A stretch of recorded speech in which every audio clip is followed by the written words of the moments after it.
See how Mo made me mess with the oh, man. Man. Bro, what is you doing, man? Y'all, man. If you steal something, you're a thief. I mean, look up in the dictionary, that's what it means.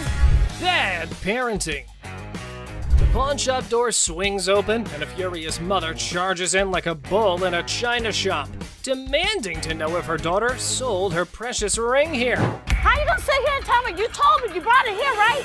Yeah. It best be here. I don't have it. Now what we gonna do? There's nothing What the I can hell do. we gonna do? Cause I need my Nothing I can do. Don't I this belong to my mother. I want my ring. Not a good impression anyway. To diffuse the chaos, Ashley stepped up. Let's see if it helped or not. You took your grandma's ring Yes. and you pawned it. When? The day before yesterday. Okay, so where's your ticket? I don't have it. So let me ask you a question as a mother. Did you press charges against your daughter for being a thief? I'm not pressing no charges against my daughter. Then you can't get it No, back. no. Get a grip on yourself, Mommy. The woman just won't listen to anyone. Man, where do such people come from? No wonder her daughter's acting the way she is. I came in here to try to resolve the situation. But you want to Hey, figure get out. Hey, get off him. You better figure out some way to get your mom's ring back. Watch when I get your ass home. Now see? Now you got labeled as a thief. Coin thief. Ooh, there's a new player in the game. This fella's got a quarter that supposedly belonged to JFK when he got the axe. And guess who he's trying to sell it to? Les, of all people. This should be interesting. Hey, the second person to touch it, man. You see this, man? Who was the first? JFK, man. JFK. Hell yeah, I'm trying to get 30,000 for it, man. Really? Our friend here needs to know that he's trying to close a deal with the boss. Yup, the big cheese himself. You know what that means? He better have some answers ready. I don't think this guy even knows who the president is today. What year did they put Lincoln on the quarter? 67. Who's on a penny? Bill Clinton, whatever his damn name is. Well, he means you'll have to take your business elsewhere if you want to avoid glitter and dancing.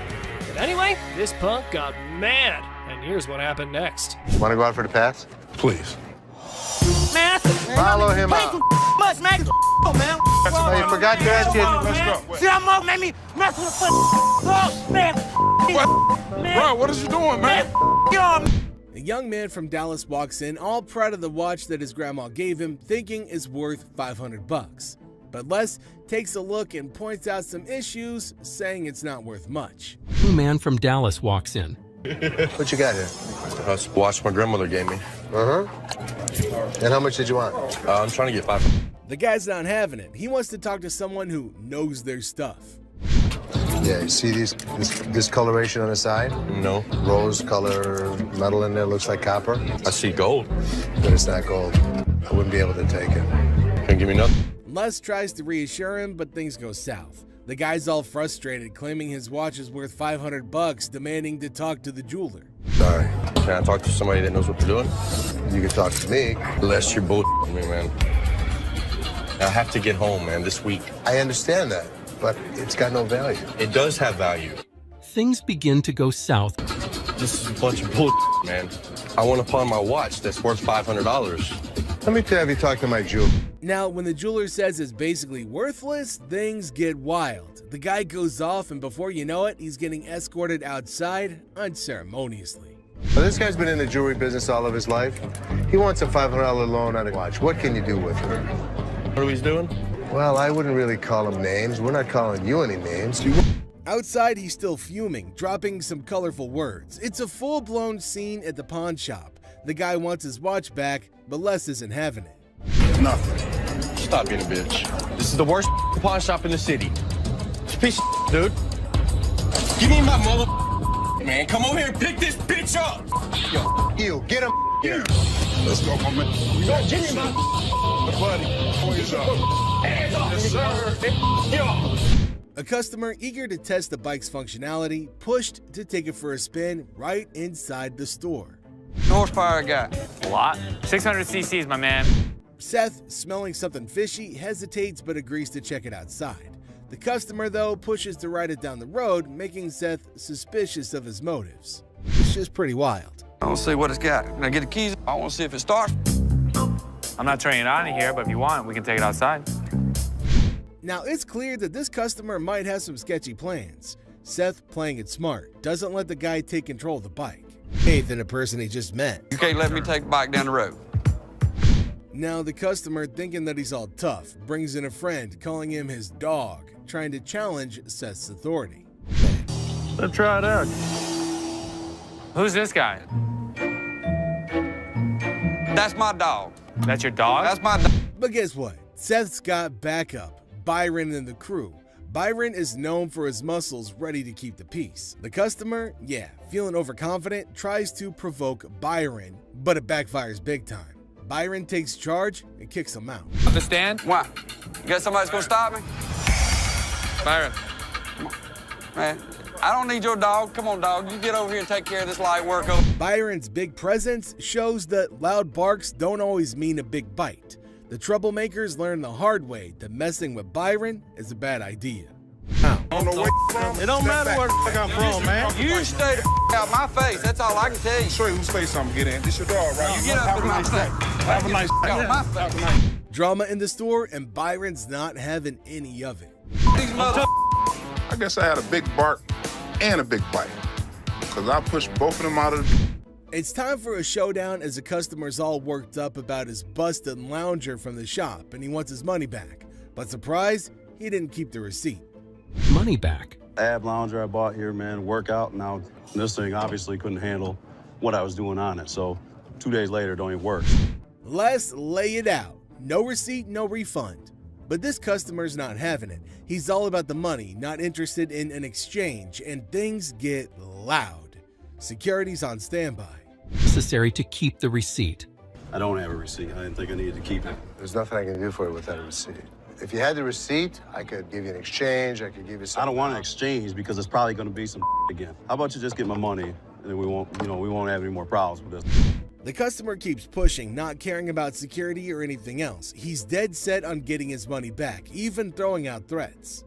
I need my money back. Not gonna do yes, anything. And like all this security great. standing around or whatever. I don't give a He's rat's not ass my- about that. There better be some money. When he sees security, he gets a bit jittery but doesn't back down, demanding even more backup. It's a feral showdown at the pawn shop. Reaches the point of no return. Oh, son. Come on. Come on, man. Let's go. Really? Let's go. I told you last time. We got you, buddy. Bring a couple more. Come on. We got you. Bring a Yeah. The Gold family gets hit with a shocker when they catch their own employee, Christina, in a sneaky scheme. These are walrus peni. Walrus. Penises. Why? I'm pretty sure I'm right in line with what you can find on the internet. $600 each for those, and $600 for them. There is no way I would take less than $500 for those apiece. Correct.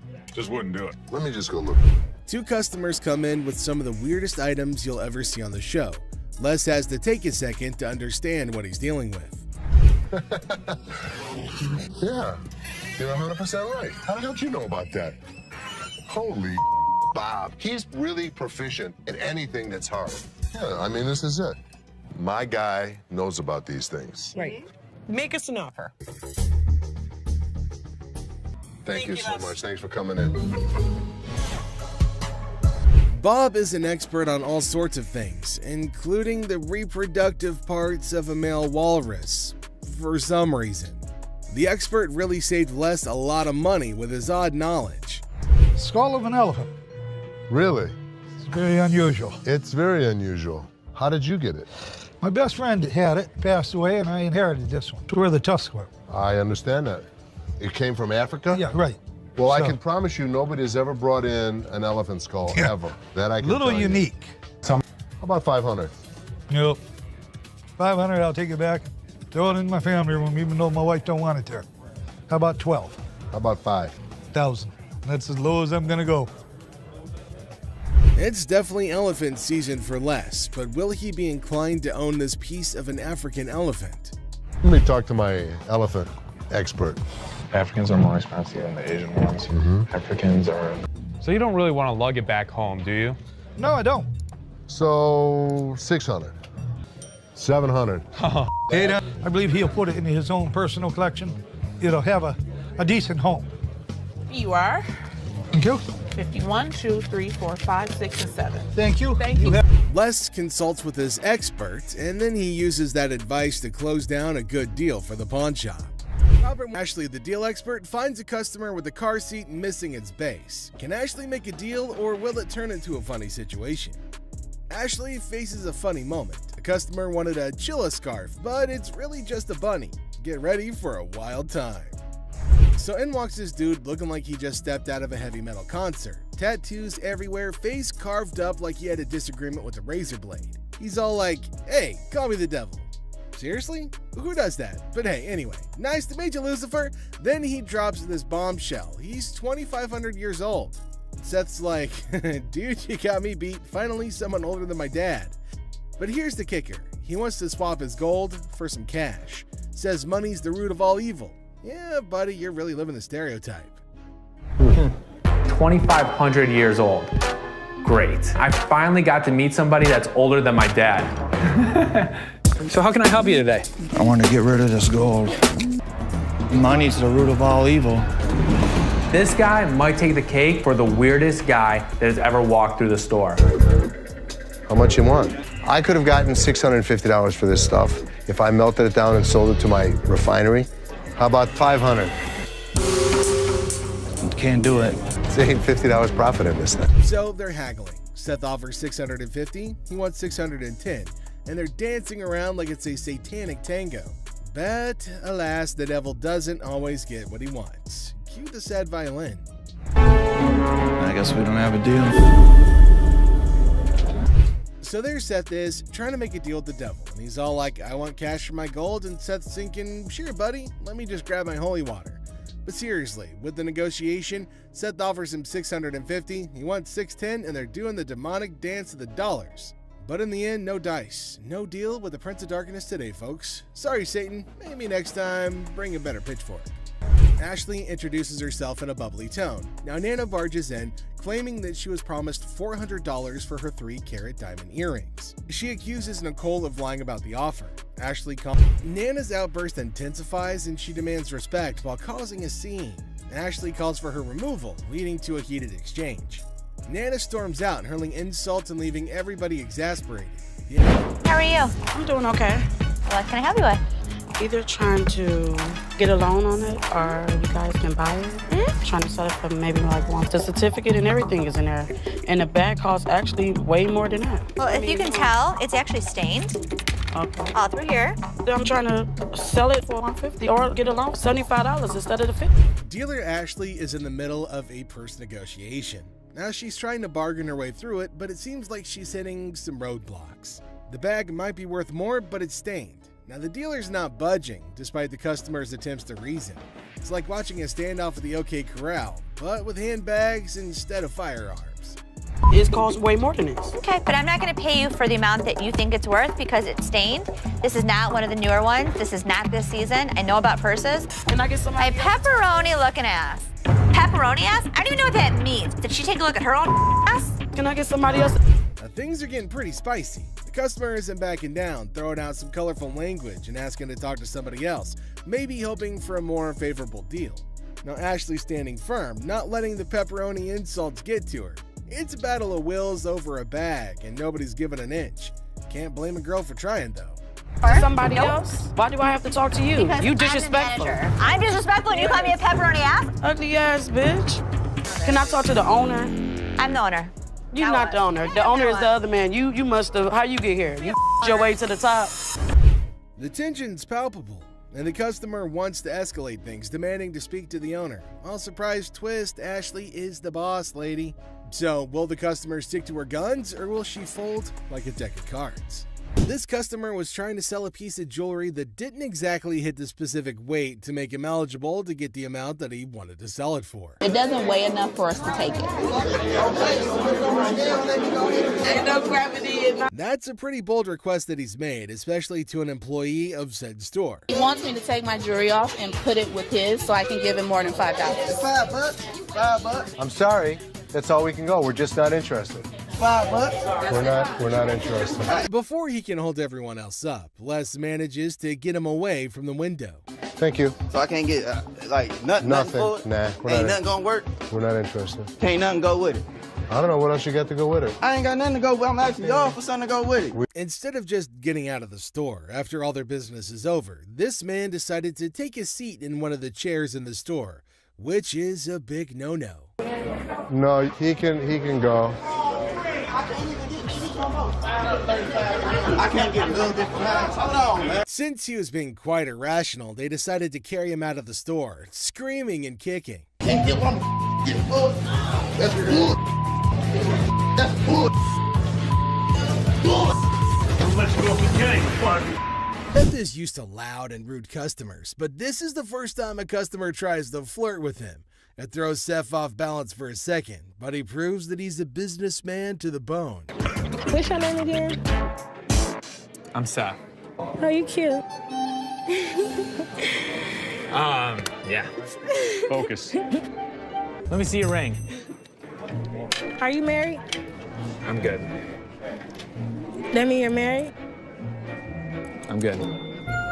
Seth gives the woman his offer for her items, and she replies with an interesting counteroffer. Neither Seth nor Rich are willing to take up her offer, but Seth might know someone who will at least consider it. You want to taste it, Rich? I'm good. Rich, you just offered. Dude, listen, I wouldn't move in on your action. Hey, Rick. Would you suck on that pacifier for 20 bucks? Rick reluctantly rejects the earlier offer, but Seth raises the stakes and makes an offer his employee can't resist. Everyone enjoyed that, even Rick, especially Rick. I'll buy you lunch for the week.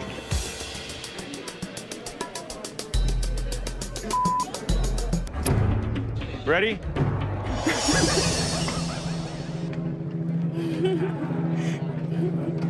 Seth closes a deal with the pacifier-sucking lady, and we can all agree that he made the best of the deal in every way. Would you suck it for 20 bucks? So 300. Sure. You want to do it?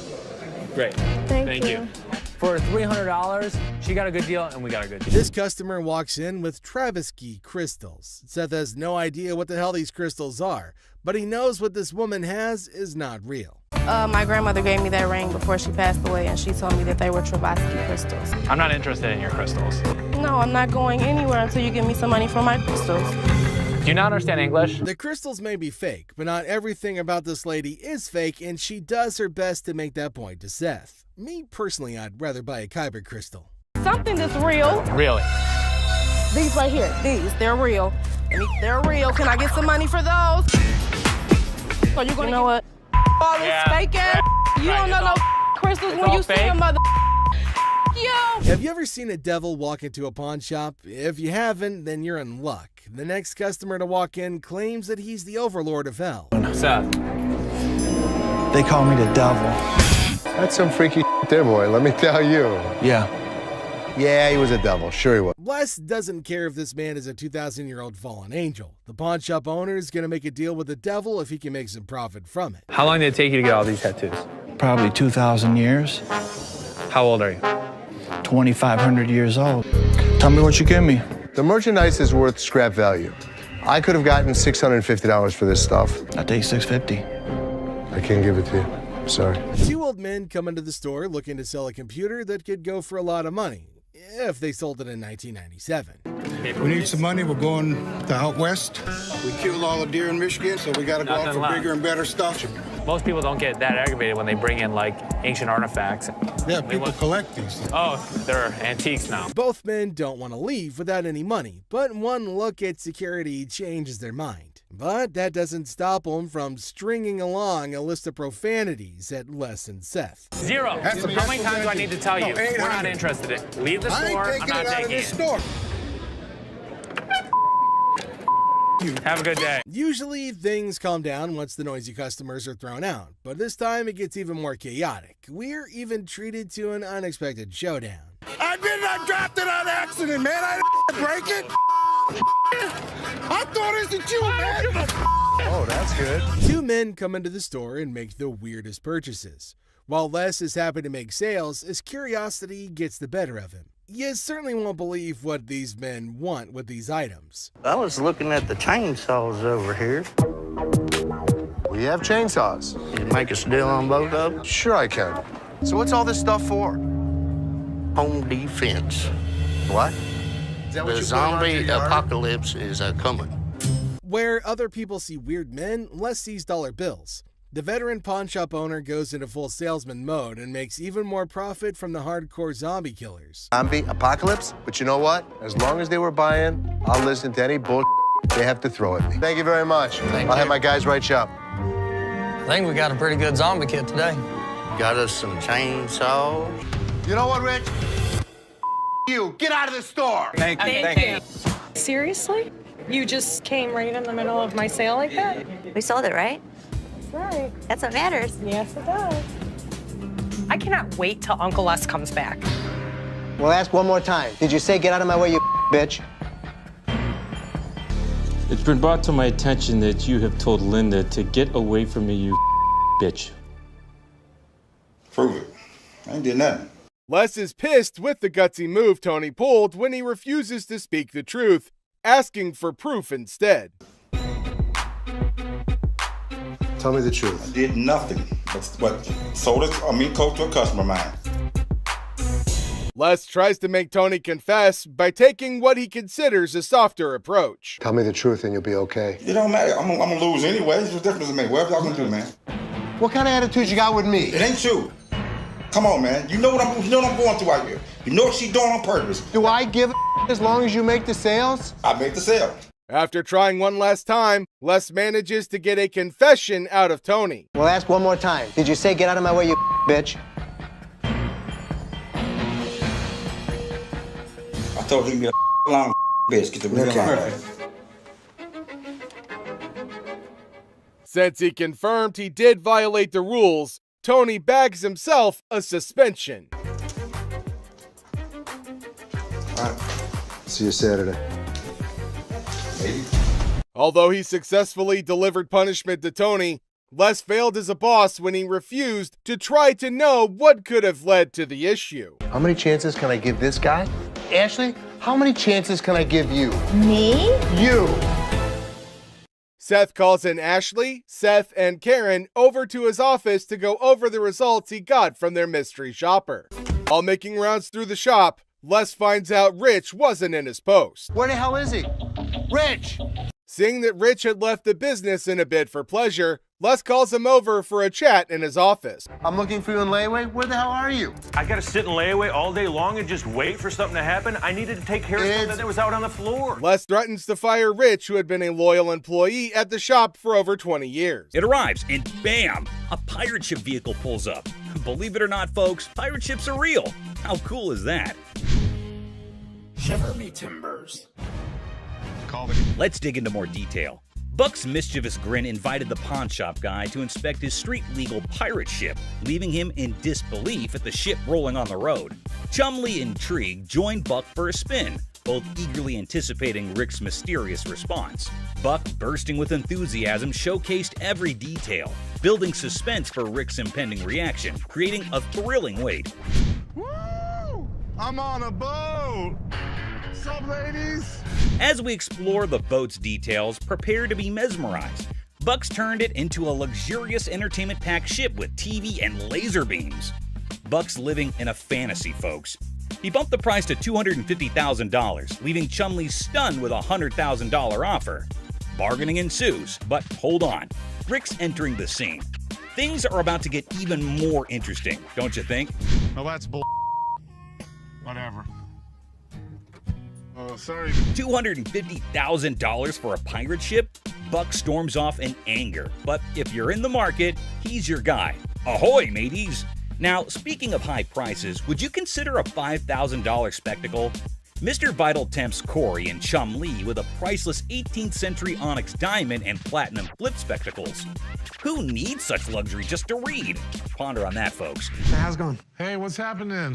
I've got something here which I think is pretty spectacular. A magnifying glass. No, it's better than that. Bam! That is 18th century onyx. As Vital claims $5,000 for the onyx specs, Corey and Chumlee reconsider. Expected, right? Still stuck on the price? Time to move on. Corey seeks Rick's advice, and here's where it gets intriguing.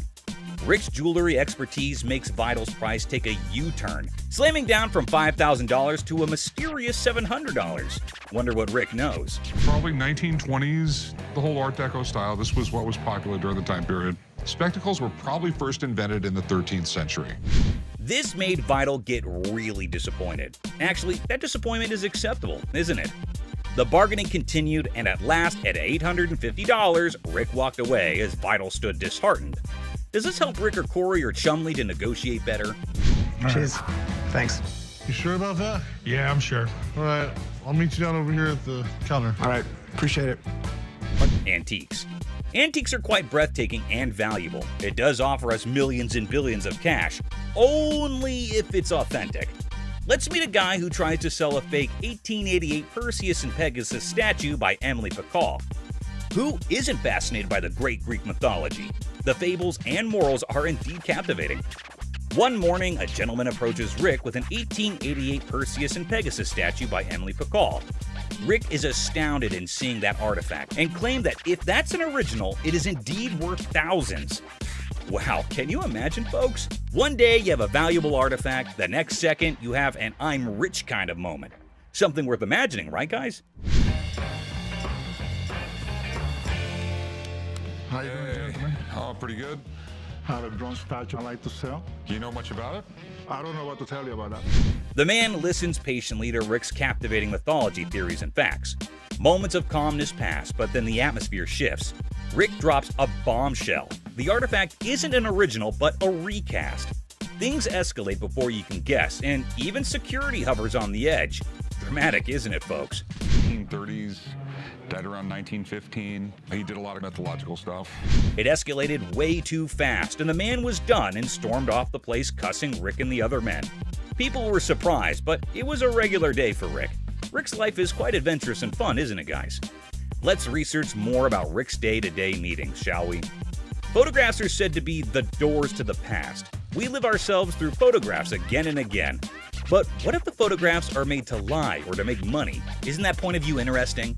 Let's meet a man who uses the photograph of great Abraham Lincoln and Mary Todd Lincoln to make $1 million. On a pleasant day, Rick gets a potential seller who's going to surprise him and us all with his possessed item and the strange demand. Good. So here we go. Gorgeous. It's supposed to be Abraham Lincoln and Mary Todd Lincoln. Yeah. Chumley grows suspicious of the Abraham Lincoln and Mary Todd Lincoln photograph. Surprising? Not really. Rick steps in, emphasizing the need for a master's eye before sealing the deal. Confusion ensues, prompting Rick to call in Maureen, an expert. Maureen declares the photo illegitimate, sparking tension between Rick and the seller. Spicy, right? Now, the absurd unfolds. The seller demands a whopping $1 million for the photograph, leaving the crew and us, the audience, utterly speechless. The man has left us hanging. What's really going on here? In 10 years. Honest to God. I know, you think this is worth $1 million. Isn't that correct, guys? Anyways, Rick didn't encourage the guy, which led to the repercussions between them. He took the big leap and faded away from the scene of action. Is greed an important factor in this, or are the sellers genuine in their prices? A lesson for you guys. One shouldn't be dumb enough to be this greedy. So this dude walks in, right? And he brings in some equipment, no beating around the bush, and straight up expects a cool $100 for it. Can you believe that? Like, I'm trying to get at least $100 for it. $100,000? Yeah. I won't even be able to sell it. Well, the guy just flat out tells him that there's no way he can cough up $100. So the customer's disappointed, but hey, at least he's keeping his cool, right? So how much can you give me, man? $20. Well, we're clueless about what this dude's gonna pull off next. But hold up. Seth comes swooping in to handle the situation like a boss. Let's see how he tackles it. Sitting on the back? Do you know what it is? It don't matter how many you sitting on in the back. Because then I can't. Well, things are seriously heating up, and it's turning into a real mess. Seth tries to talk some sense into the guy, but he's just not cooperating. And instead, he's shouting like there's no tomorrow. Dollars for this. You paid $200 for that, I overheard? Yeah, I mean, really, you paid $200. So Seth breaks it down for him, saying it's not even worth $100. But this dude is now causing a scene, making a big fuss that's grabbing everyone's attention, to be honest. I'm trying to get money for it. I've been waiting in this line for an hour. I need more than two. This guy seriously needs to calm down. He's dropping way too many curse words. And honestly, it's gonna be his one-way ticket out of the shop. That's when Les steps in to take charge. Let's see how that plays out. You gonna do old man? Who you calling old mother? Old man? No way, he actually said that? Like seriously, what the heck? This guy just keeps digging his own grave, making the situation even worse for himself. Brace yourself, because what he does next is gonna leave you absolutely stunned. Really, mother? I got this. I got it. You wanna give me more than what? Oh my god, seriously? Can you believe it? This dude actually tried to mess with Les and thought he could get away with it without being kicked out. That's some messed up behavior right there. Like, what on earth was he even thinking? Wait for an hour. Really? Me? You. Well, he totally got what he deserved. But guess what? That's not even the end of it. Now, this lady is seriously contemplating whether she should go for it or not. So, what's your take on it, guys? You think she'll end up taking it or not? And she goes on to explain the situation. Talk about major agitation right off the bat. This lady is seriously caught off guard and maybe just can't handle the fact that it's not a gift card. And well, she's getting a bit too aggressive, folks. You know, the kind that usually gets shown the door and tossed out of the shop. Props to Ashley for still trying to explain things calmly and patiently. Where do you see a swipe thing on this? Do you see a Someone needs to rein in this woman because the way she's throwing a fit over a gift card is seriously ridiculous. I mean, does she not even realize how foolish she looks?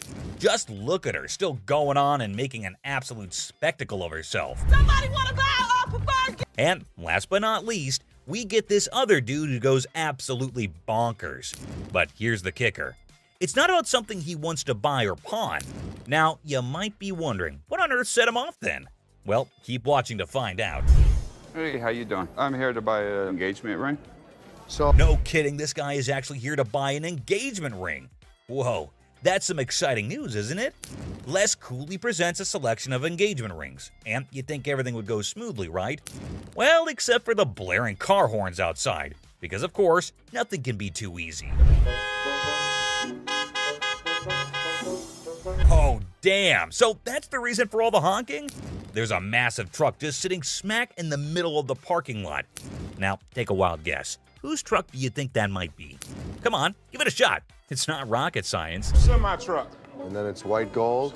That's me. Sir, can you... Ding, ding, ding. It's none other than this guy. So Les politely requests him to move his truck from there. And what do you think his response was? Find your place to park? Oh, man, come on now. I'm in a hurry. I can't be moving my truck in this. Yikes, did he seriously say that? I mean, how do some people not have basic common sense? Did he genuinely think he was doing the right thing? Les is clearly not putting up with it, and you could totally see that. You don't have an option. You have to move your truck. I'll be more than happy to show you. Can you believe this guy had the nerve to straight up say no? Well, let me tell you, things are about to take a turn for the worse for him. But just when he thought he couldn't dig himself any deeper, he goes ahead and proves you wrong. Why are you so rude? I'm not moving the damn truck. Byron, take over. Well, obviously he's about to get kicked out, and trust me, you gotta watch this. It's absolutely hilarious. Move the truck. Come on, man. That's wrong, bro. Next time, parking on the freeway. This dude should be totally embarrassed about his behavior. And oh boy, he didn't stop there. He just kept on going. And the last straw was this. Move your truck! These two guys roll up to the pawn shop claiming they got hustled out of their laptops and dropping hints that a shop employee might be in on it. Tough back. There's two guys out here that are saying they were scammed out of their laptops. Les, the big boss, gets called in to handle this mess. As the duo spills their story, turns out they handed their laptops to some lady outside the shop, lured in by the promise of cash and laptop return. Tell me. She pawned 2 of our laptops, and she told us she was gonna give us the money and the laptops back because she knew somebody. Les is legit shocked. These guys expecting help after a sketchy deal? Nah, no way. You can see it on his face. Neither. Okay, wait, you pawned something? Yes, she had the ticket. When did you pawn it? Today. Now the guys want Les to switch the ticket for the laptops, but Les is playing detective. He's like, when did this supposed pawn deal go down? Today, they claim. Les smells something fishy and wonders if his employees are pulling a fast one, out of his way to help them. That's where we were trying to contact the owner because we want. I am the owner. I'm just trying to switch the ticket so she can't have it. You can, it's in her name. Legally, Les says the laptops belong to the lady. He can't just hand them over. The guys are desperate, suggesting a name switch on the ticket, but Les is like, nah, those laptops are technically hers.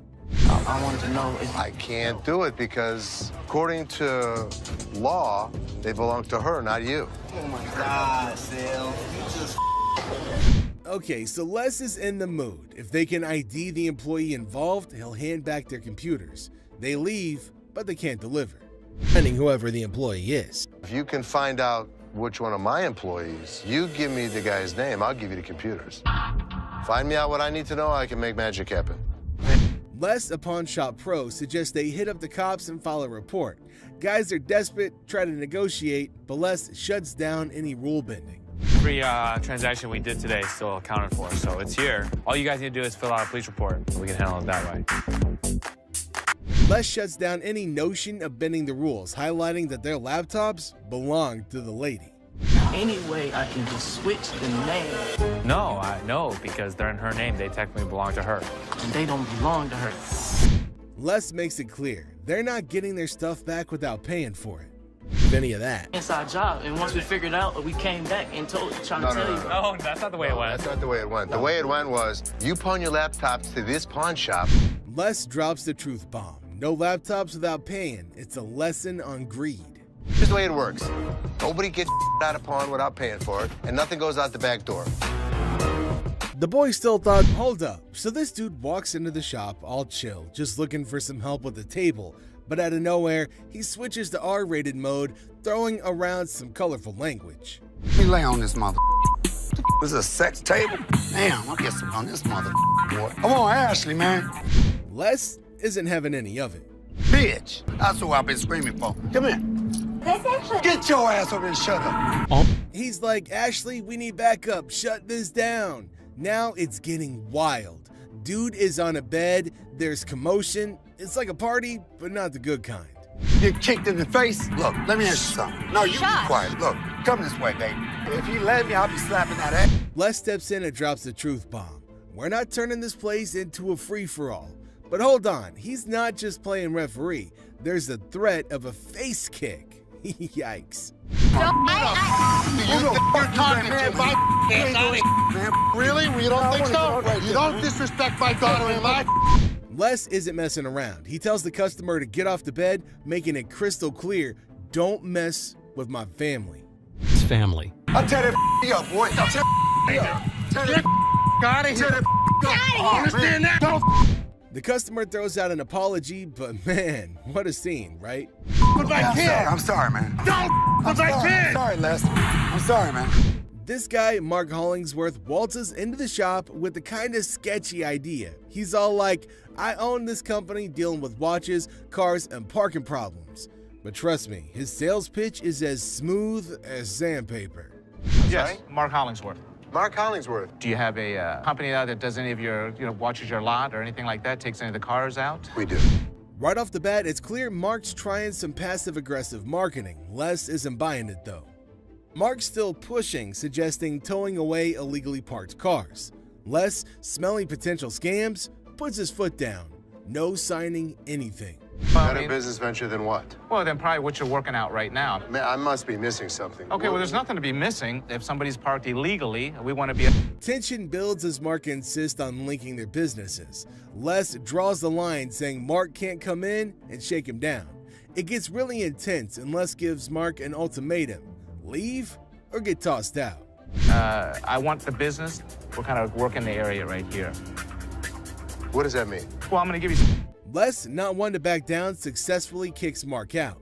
Mark, feeling a bit defiant, says he'll be back, but Les isn't bothered. He's like, you're not welcome here. But he just won't get a clue.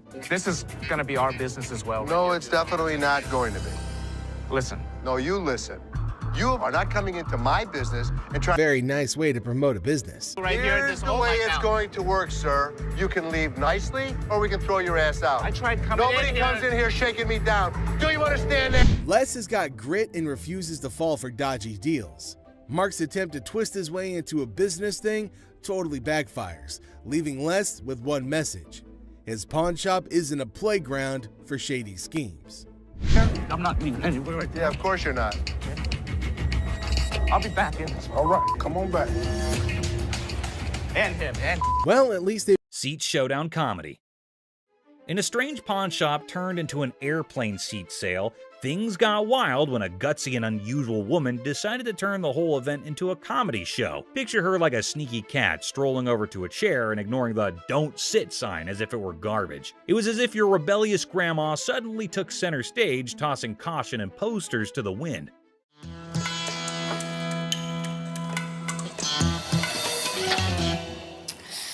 Then in comes the lady running the shop, armed with politeness and a simple request for the lady to give up the seat. Little did she know she was about to get into a funny showdown with our cool and calm customer. The woman, looking super confident and mischievous, said, "Just let me be," treating the chair like her personal throne. Okay, these are for sale. We don't have like a trial and error. Okay, well, I'm not trying to buy them. I'm just trying to try them out. As if that was not funny enough, the secret guards jumped into the blend. The shopkeeper, determined to bring order back, tried nicely to get the bold woman out of her comfy spot. But our fearless main character was not having it, bravely declaring, "You cannot make me move." And what you can do is leave me the alone. Okay. Yeah. Then comes the guard trying to lift her off the seat. Suddenly, there's a big scene. The woman, now a pro at making a show, indicted the guard of bothering her and indeed threw in the surprise of claiming it was sexual harassment. The pawn shop turned into a stage for a solo performance, with our main character making up the script on the spot.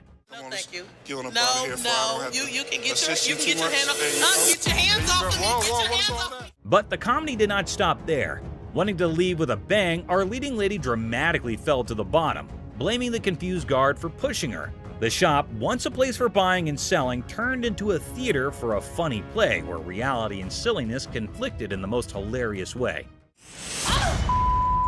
Girl, You pushed me. What? I didn't touch. Did I touch you? And just like that, the woman in the pawn shop left everyone. Guard, shopkeeper, and onlookers scratching their heads, wondering if they had just witnessed the craziest pawn shop show ever. I'm not going anywhere. Do whatever you want. And we can have a staring contest. Joe Sofa Saga. In a pawn shop full of weird and wonderful things, a guy named Joe was on a mission for the perfect SETI. The man was on a tight budget, but his bullishness was as high as his hopes of chancing a hidden treasure among the fine furniture. Well, here's the deal. I just moved from New Jersey, my wife and I. We just bought a house, and she sent me here. She said, "See what you can pick up." Perfect. Let's find some. He spotted a couch that looked like it had been through a lot. The man with a hopeful look asked the shopkeeper if they could clean it before he bought it. Little did the man know, this couch had a history. Spills, stains, and all sorts of weird stuff. The shopkeeper, trying not to burst into laughter, convinced the man it was a great deal without mentioning the hidden surprises. So inexpensive, right? Really? Yeah. I gotta tell you, man, that's nasty. Not giving up, the man confidently sat on the couch, comparing the dirt on it to his shoes. I'll tell you what, my shoes are cleaner than this couch. Then don't buy it. With a serious face, he said, "I'm pretty sure my shoes are cleaner than this thing." He even tried to make a deal, $200 for the not-so-great couch. $397.77. Really? Well, I only got $200. It was a deal only Joe could find reasonable in the world of craziness. The real laughter started when this man, without thinking much, joked that if the couch were the shopkeeper's daughter, she must be a nasty one. The line between funny and awkward was getting blurry. We had a reupholster and I gave it to Ashley. Is that right? Yeah. Is that your daughter? That's my daughter. She must be nasty, too. Out of the blue, a guard, called in by the offended shopkeeper, rushed in like a superhero. Joe was lifted off the couch and thrown out of the store, leaving everyone laughing. Yeah. Walk out. Walk out, my man. The pawn shop adventure had ended, but the story of Joe and the not-so-clean couch was sure to be a tale told with giggles and grins for years to come. Yes, sir. Go someplace else. That's the dirty D right there, baby. Comic pawn shop confrontation. Okay, a man is coming towards the shop. Wait, what? Is he coming to have something from the pawn shop? The man asking about her daughter means how creepy it is. Hello. I need to pick up some stuff for my daughter. Is it in pawn? Yes, ma'am. Laughter begins. Everyone around is intrigued to know what had happened to this man. Oh, another man entered into the argument. Let's see what would happen. Man accusing the shop owners of stealing.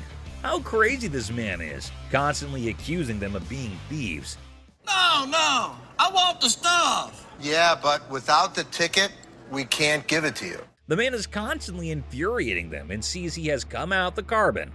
Who knows what will be the end of this nonsense fight? Oh, they're about to have the piercing argument.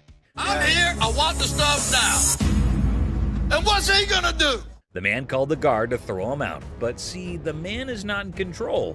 He is constantly arguing and challenging them without knowing the fact of the danger he's really in. Oh God, he's challenging the massive guard! The guard stopped him and said, "Don't touch me," but the man was not understanding. Hey, I ain't scared of him! Is he serious? Calling his death to come earlier. The guard, in his fur, sent the man out. The really funny moment for all because the stupid man in his arguments really put him into account. Hey, you can't get... Hey, I want my stuff! I tell you what, big boy! Hey! Battle for sanity. Well, folks, take a look at the pawn shop's front yard. It's like a bustling highway out there. The crowd has formed a lane longer than my grandma's stories. And guess what? The sanity levels are off the charts. It's like a contest for who can stay the sanest. Now, hold your horses because here comes the geniuses. These folks are more interested in the pawn shop than a cat in a laser light show. Well, he's from California. Look at all these idiots. They've gathered like it's the grand opening of the Pawn Shop Olympics. What's the big attraction, you ask? Maybe they're expecting a magic show, or perhaps the pawn shop secretly giving away free wisdom. Or, here's a wild thought, they're gearing up for a full-scale aggression mission against the poor souls inside. Watch out, world, we've got a pawn shop revolution on our hands. Stay tuned and remember, in the pawn shop chaos, sanity reigns supreme. Good luck, brave souls. That's not. But in this next episode, this person walks in with a really interesting gun. But how interesting? You're about to find out. Yeah, it's like something James Bond would wear. Yeah, right. You just saw that, huh? But that's not out of a James Bond movie. That thing is as real as it gets. What can I help you with? I'm here to sell my ring pistol today. Well, you know how a gun never stays in the shop for long, be it whatever shape or size. But this thing is something I've never seen or even heard of before. Have you ever seen a pistol ring? Boy, you're looking at it right now. This is something definitely worthy of adding to the antique collection list. Come on, you have to agree with me. Everything about this pistol ring is antique, from loading it to the trigger to its hammer. This thing is a killer. Literally. You know what? If I ever went undercover on a mission, I would definitely carry this cute little devil. James Bond, we just found your vibe, and I know Rick would agree with me too. Yeah, that man seems very particular about the price he's going to ask for that dangerous ring. I'm looking to get $9,000. I'll use it to buy some of the things I collect more often. I personally would wear that ring everywhere. It's an all-in-one combo, kind of a hidden treasure who can double up like your personal bodyguard. It's unreal how cool this thing is. But hey, did Rick just contradict me? Wear them just for fashion. Damn, Rick has got a good sense of humor, not gonna lie. Seriously, getting hit by that mini pistol ring would definitely hurt your ego hard, man. It's also seriously a gun. I mean, it would really hurt getting shot with this thing. And oh, I kid you not when I say that the man clearly did his homework right. He literally asked for $9 grand in the blink of an eye. I mean, that piece truly is a showstopper. But that expensive? Damn. A $9 grand. They're pretty rare. So what happened is that the deal took an intense turn, and Rick, being the smartest in this show, had to prove it. So before finalizing the deal, he wanted a bit of expert advice. I mean, that's always better than regretting later, right? So let's see what the expert had to say about this antique pistol ring. The European gunsmiths, they were making all kinds of little weird things. This is the Imperial Protector. Basically, looks like this tiny mean machine has taken down quite a few people in the past. So it must cost a bomb. But let's hear it from the expert himself. For $11,500. Okay. Thanks, Tony. I really appreciate it. Whoa, I never expected that. $11.5K? That's crazy. And just look at the size of that thing. That thing is golden for sure. But as you know, Rick plays by his own rules. And I'm curious to know what he has to offer. I'll give you $3,000 for it. No, can't do it. Okay, so Rick is trying to settle the deal for $3 grand. But bro, that's like not even half the price the seller asked. Do you think the man will accept the offer? For someone who knew a great deal about the pistol ring, I don't think this man is gonna budge. But Rick wasn't ready to give up or give in as yet. So do you think they'd both settle on the same grounds? Who do you think is gonna win this round? Well, let me put your anxiety to rest. For here comes the moment you're waiting for. As amazing as this thing is, I'm sorry, I just can't do it. And just like that, Rick missed the chance and saw the extraordinary collector's pride walk right out of his door. But what happened in this next episode is even crazier. Working with an instrument maker and got really, really interested with the harmonica. You know how music instruments can be great collectibles. In which case, what do you think about an ancient instrument that has an emotional connection to it? Does it help double up the price? Well, I don't know about you, but I have never seen a shining gold M. Hohner harmonica. We've all played a harmonica once in our lives. Right, we have. And we thought we were good at it. So for those of you who don't know who Matthias Hohner is, here's a quick history lesson for you. Hohner was a trained watchmaker born in Germany, and his company Math Hohner AG is the oldest and largest producer of harmonicas in the world. If you want to know more about this masterpiece, here's Rick for you. So apparently the watchmaker was so blown away by the piece that this is what happened. So he saw the writing on the wall, but he was also working with an instrument maker and got really, really interested with the harmonica. Rick's knowledge never fails to amaze me. There's no question that he is a master of his job, and his trade skills are even better. But is this going to be a jackpot or a lost cause? Before Rick states his price, he found a problem with the musical piece. You get in the ballpark. Okay, all right. It's plastic, and it's not in the greatest shape. I don't know, it's not too bad a shape. The cardboard's coming off. Oh no, that's going to majorly affect the price of this beautiful piece right here. So while the seller was holding on to a grand $500, what Rick pitched was unbelievable. Here's $75 for it. It cost $75? Wow. I would feel humiliated if I was that harmonica right now. I mean, come on, man, it's not that bad. But what can I say? Rick knows better. And the seller wasn't ready to back up, and even had a genuine reason for it. $1 to fill my truck up with gas right now. I can't take 75. I find the man reasonable. The least you can do is compensate his gas. But as you know, there are no emotions involved in business. Rick's not taken aback by anything, and sticks with his price, but he failed to grab the deal. I think he wouldn't mind much though, because the harmonica was plastic, and it was also peeling off in some places. So sadly, the seller needed to go back home with the broken instrument, and he couldn't even make enough money for gas anyway. Next up, we got this interesting thing that you'd never expect at a pawn shop. The guy just pulled in the parking lot with a boat he wants to sell. So Chum and I... Yes, it's a freaking boat! What you're looking at is a 1958 Sea Flight Glastron, and this is no common sight, y'all. Rick and Chum came to take a look at the huge and fascinating boat, and it looks like they already like what they're looking at. 57 Chevy, didn't they? Sure did. Is it a convertible? And how could something start without Chumley's irrelevant questions, right?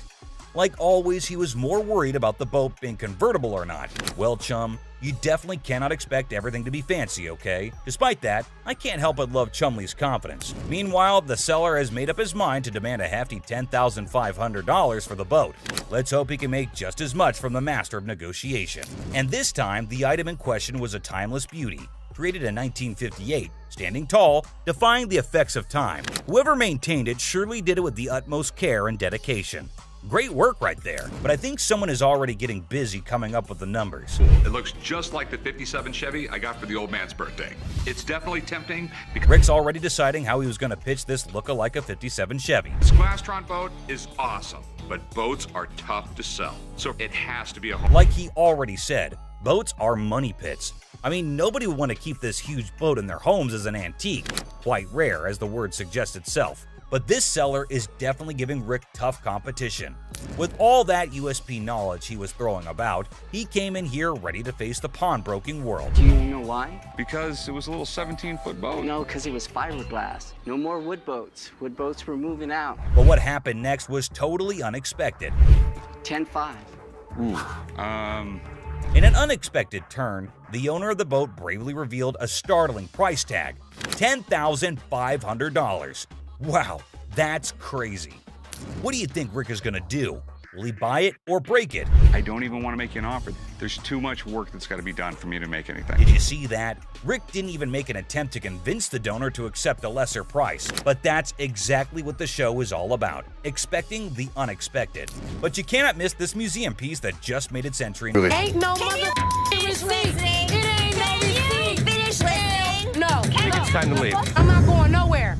It was like a verbal storm. As far as her reaction goes, well, let's just say it was quite the showstopper.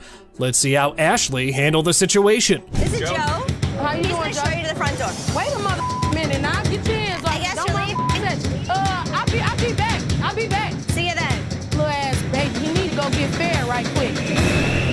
Welcome back to our channel, guys. Unexpected. The seller's reaction? He's seen hidden guns in everything. Swords, canes, cameras, but a gun-disguised desk? It's like 007's DIY project gone wrong. You're really not going to stop anybody if you shoot them in the thigh with a small 22 like that. Well, it's not even a regular 22. It's a 22 short or something it looks like. The pawnshop seller, baffled by the antique gun desk, insists on a buddy inspection to verify its age. The buyer, eager for the coolest desk ever, is like, where's the gun though? Antique furniture shopping meets gun control comedy. This thing is a gun. You press there's the trigger. That falls down, hits the hammer. The bullet flies out this way. The second seller is utterly perplexed by the gun desk, questioning its practicality.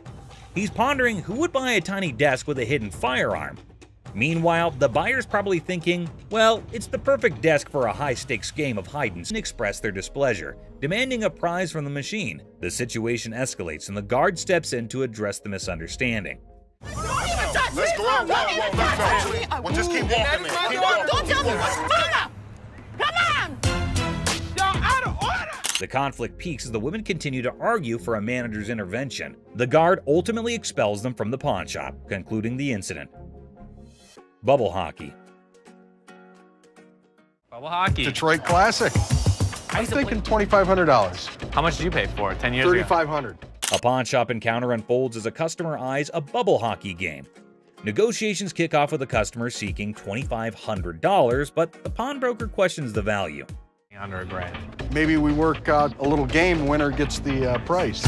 $900 if you win, $500 if I win. Oh, can't do it. The negotiation continues with the pawnbroker proposing a lower price, suggesting a gaming duel to determine the final cost. The customer hesitates, seeking a higher amount. $100 out of this thing. 16 you win, 400 I win. All right, I win $1,600. The game begins and the customer dominates the bubble hockey match, securing a convincing victory. The pawnbroker acknowledges the expertise and adjusts the evaluation accordingly. Let's go. I know I'm gonna win this bet. And it was handed through the generations to me. What are you trying to get out of it? I'm looking for $50K. 50,000. 50,000. Corey introduces Alex to Craig, who has a fascinating antique wheel lock gun.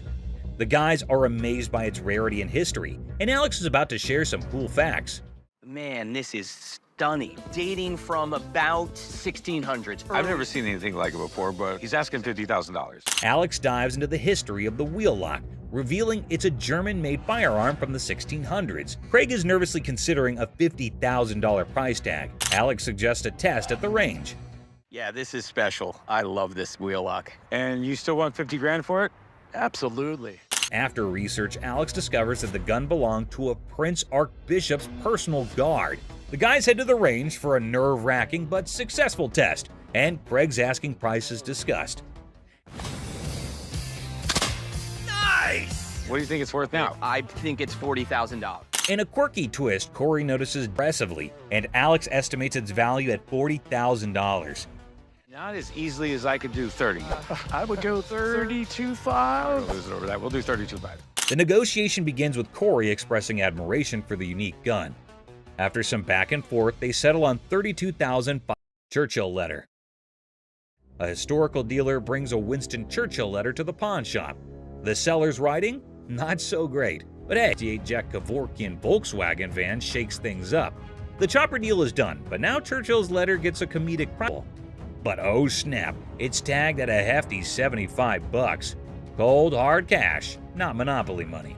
Undeterred, our bold hero eyeballs another watch, a jaw-dropping $599. His face? Priceless shock.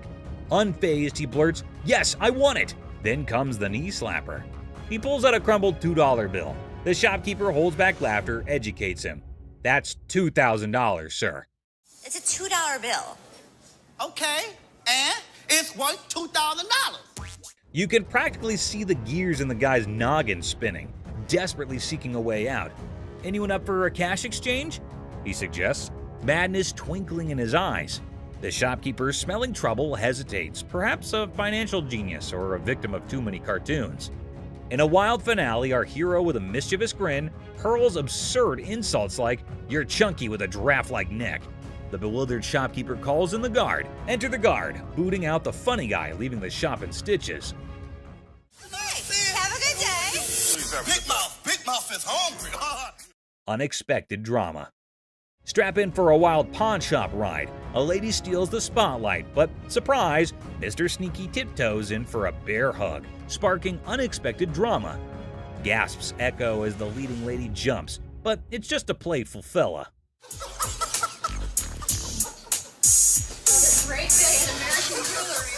Laughter erupts. Who knew a pawn shop could be a comedy club?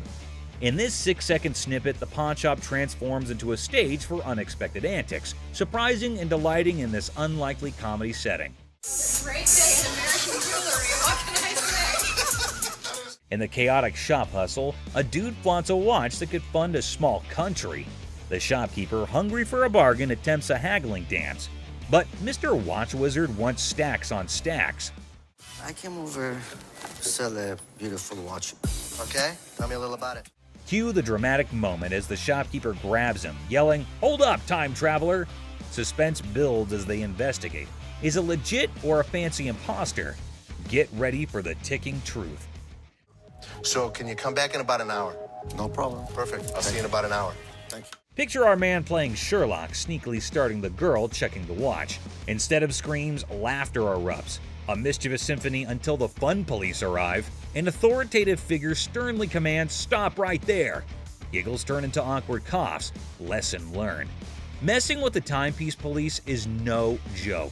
They keep the watch world in comedy. Irony emerges as Mark persists, unaware of the futility of his attempts to sway the determined owner. The owner bluntly pointing dramatically at his broken workout thing. It's so messed up. I swear it's doing reverse squats by itself. The shopkeeper is squinting at the wreckage, deadpan. Reverse squats, huh? Must be the newest gym craze. This thing obviously couldn't handle what I was doing on it, so 2 days later it don't even work, so. But our muscle hero was not giving up. Leaning over the counter, he claimed, "I want my money back." How about you just get my money, and then we won't have any more problems with this, but I need my money back. This thing's more of a comedy show than a workout. The shopkeeper, trying not to crack a smile, said, "Well, it's a one-of-a-kind piece, guaranteed to break the ice at any gym." Or what? Or what? There's gonna be a problem. How about what that? kind of problem is there gonna be? Oh no, that's like a WWE scene. Our bodybuilder flexed his words and shoved the shopkeeper. "Give me my money or I'll turn you into a cardio machine for a month." And just like that, the pawn shop turned into a wrestling ring. Don't touch. Come on, man, let's go. The shopkeeper, unexpectedly nimble, fought back and chaos replaced. It was like two sumo wrestlers battling for the last protein bar. Trying to play hero, two guards materialized out of thin air. They grabbed our bodybuilder and his busted gear, dragging them out. I got you. Bring a few more. All we needed was bring all y'all out. Our muscle dude flailed around, still demanding his refund like a sad, deflated balloon. The pawn shop went back to normal. That's it, my man. Bring a few more. There's your machine, buddy. The art of negotiation. So let's see this guy walking into a pawn shop, allowing him to be the next big art dealer with a painting put away under his arm. He's giving off major, "I'm gonna hit the jackpot" vibes. The shopkeeper, with a sneaky grace of a cat burglar, checks out the painting like it's the Mona Lisa 2.0. Our confident guy also spins this wild tale about how the painting formerly belonged to Napoleon's pet goldfish, or some other crazy story. So what you got? I've got a painting from Peter Max. An original painting? Well, I got into a silent auction. The shopkeeper, poker-faced like a pro, goes, intriguing. You can virtually see dollar signs in his eyes as he dreams of making a fortune. Now comes the big moment. Confident guy bravely says, "I want $3,000 for this masterpiece." Let's see if she can close a deal. Yeah, what is the bottom line? 3,000. No way. The shopkeeper, still all mysterious and cool, smirks and says, "I can do 1,500, or you can hit the road." 1,500, we got a deal. It's like a Western showdown, but with money instead of guns. It's a take it or leave it situation. The confident guy, looking a bit less sure of himself, decides to pull a classic move, pretending to discuss it with his imaginary art expert friend. Maybe it's an unnoticeable chum with an art degree. While our hero is deep in discussion with his invisible art critic, the shopkeeper, beaming like a Cheshire cat, decides to up the figure. I know there's a market for it. So $1,500, I think, is pretty good. They need to take the money and run. He counts out $1,500, slams it on the counter as if to say, take the cash and run, chum, or say farewell to the deal of a lifetime. $1,500. All right. In the end, the confident guy, now looking further confused than confident, grabs the cash and virtually sprints out of the shop. And that is how a pawn shop turned into a comedy stage, starring Mr. Confident, the mysterious shopkeeper, and an oil with a Napoleon-connected goldfish. Art, my friends, might be priceless, or at least worth $1,500. Peter Max. Seat showdown comedy. In a strange pawn shop turned into an airplane seat sale, things got wild when a gutsy and unusual woman decided to turn the whole event into a comedy show. Picture her like a sneaky cat strolling over to a chair and ignoring the "don't sit" sign as if it were garbage. It was as if your rebellious grandma suddenly took center stage, tossing caution and posters to the wind.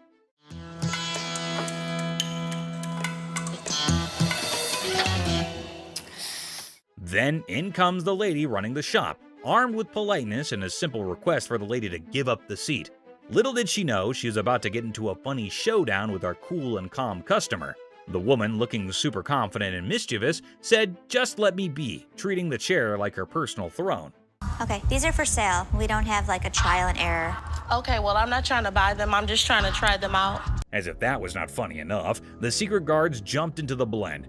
The shopkeeper, determined to bring order back, tried nicely to get the bold woman out of her comfy spot. But our fearless main character was not having it, bravely declaring, "You could not make me move." And what you can do is leave me the alone.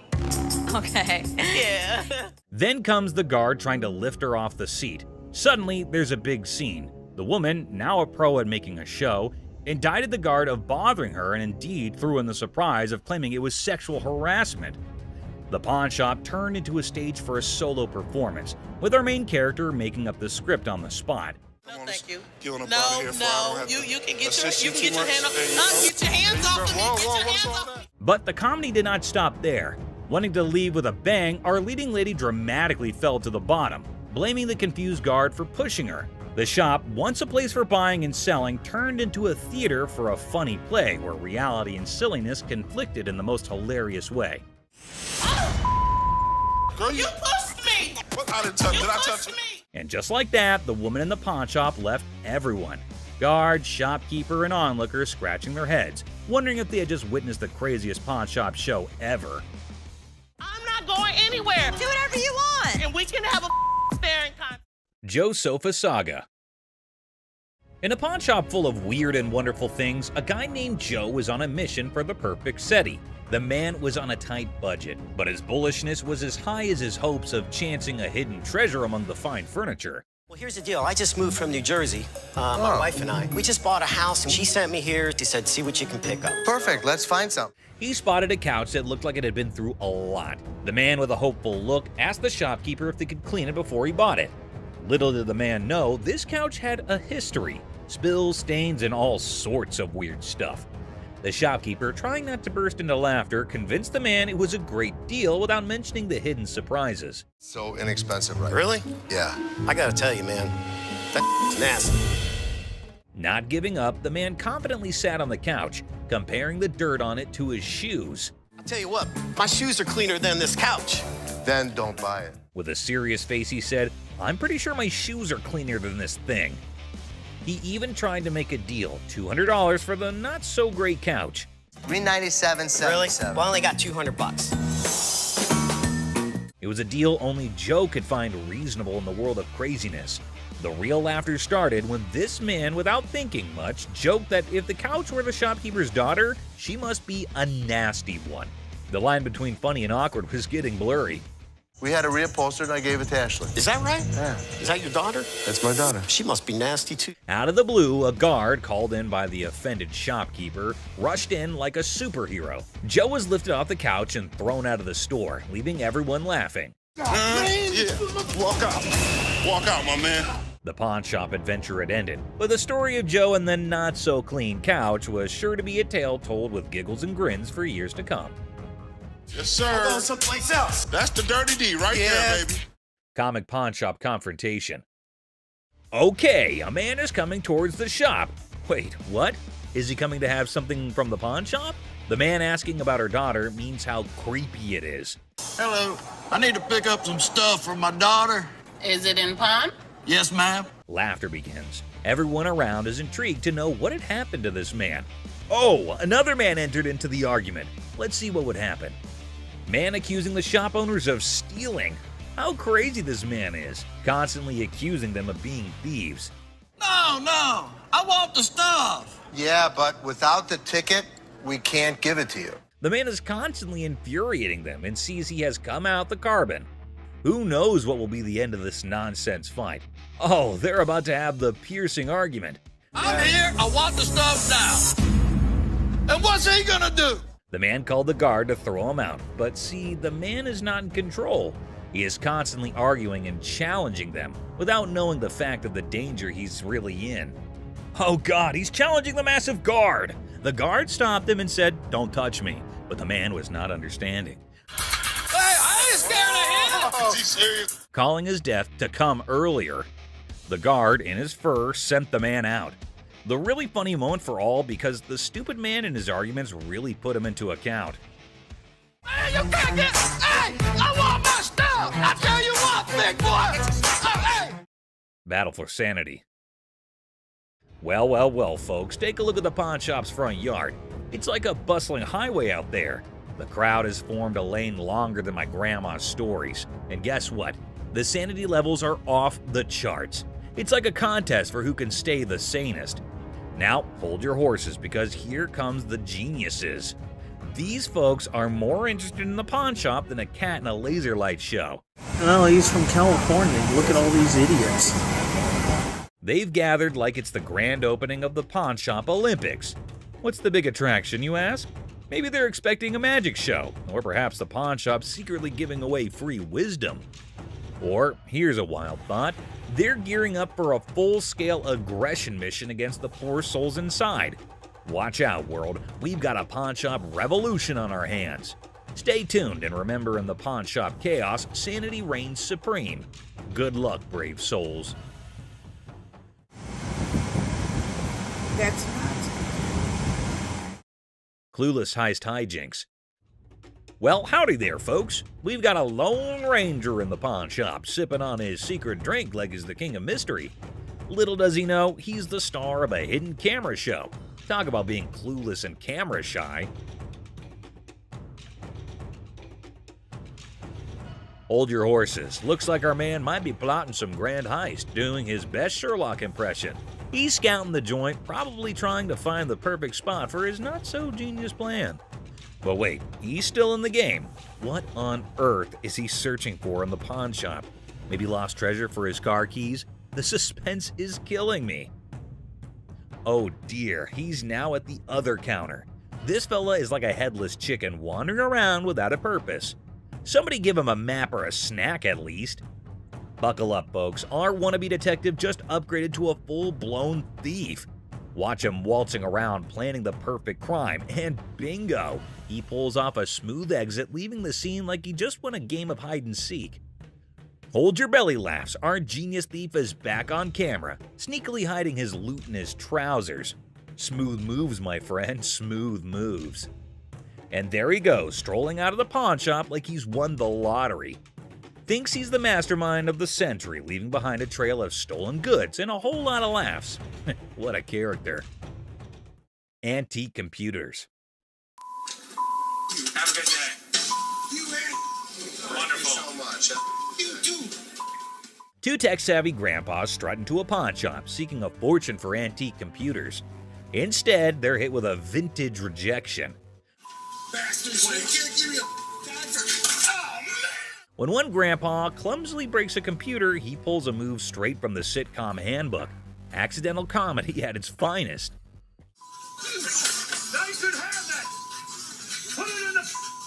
Oops, one grandpa accidentally smashes a computer, blaming the seller. He theatrically tosses it toward the dumpster, thinking it's a mic drop moment. The seller, the true comedy connoisseur, chuckles at the failed dramatic exit.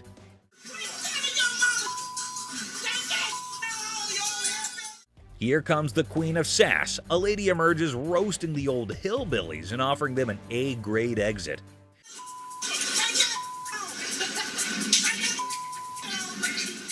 She declares her reign over Detroit toughness and leaves them pondering a future career in comedy security. Cue laughter. Exit stage left. Ex-couple. Hello. Hi, how are you? I'm good. How are you? I'm fine. I'm actually looking to pawn these 2 watches. In a pawn shop, a young couple walked in to sell 2 watches. Ashley, the shop owner, greeted them. You guys dating, married? Was engaged, but not anymore. When she asked about their relationship, the boy explained they used to be engaged, but are now exes because both of them cheated on each other. Okay, so you want to sell them, correct? Yes. And how much were you looking for? Despite their turbulent exchange, Ashley inquired about the watch's value. This one I am not interested in because we don't take this brand. You don't take that brand? Ashley noticed the watch's flaws, and when the girl mentioned a particular brand, the boy claimed it was fake. You are more than welcome, to leave that here and we can send it out to get the crystal replaced. As Ashley attempted to facilitate the watch sale, the ex-couple's argument escalated. No, what's she talking to? We ain't got all Were you day. talking to him? No, you weren't. Shut up. The situation took an unexpected turn. You never had no life before me. I won't. You never had no life before me. Girl slapped the boy, turning the pawn shop into a battleground of emotions. Had no life before me. Let's go. Let me go. Let's go. Let me go. The situation escalated post-slap as the boy, fueled by anger, forcefully dragged the girl outside. I walk outside and the lady comes back for her watches. I wish you luck. Ashley returned the watches to girl by going toward them and wishes them good luck. Shark costume.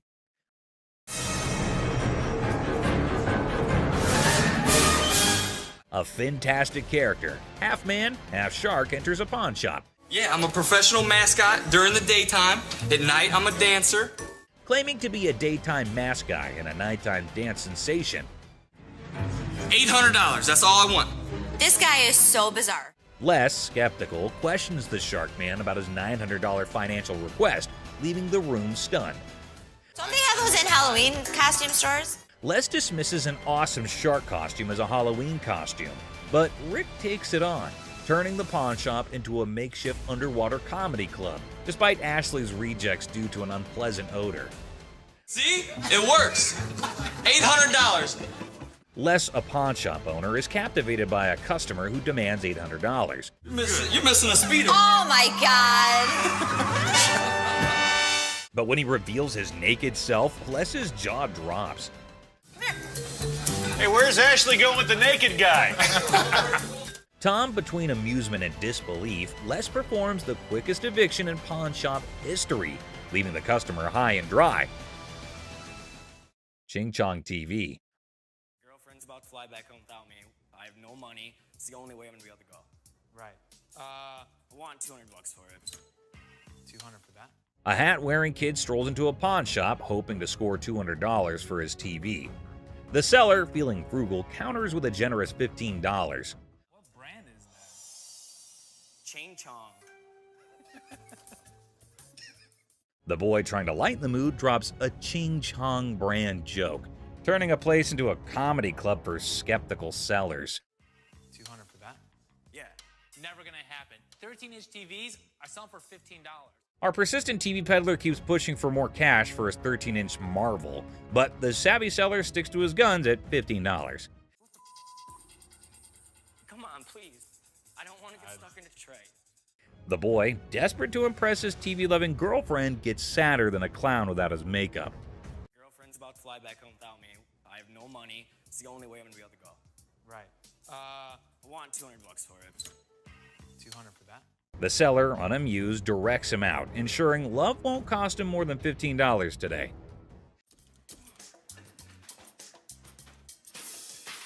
In a fit of frustration, our TV tosser storms out, giving the shop a kicking and throwing his TV into a dumpster like it's a basketball shot gone wrong.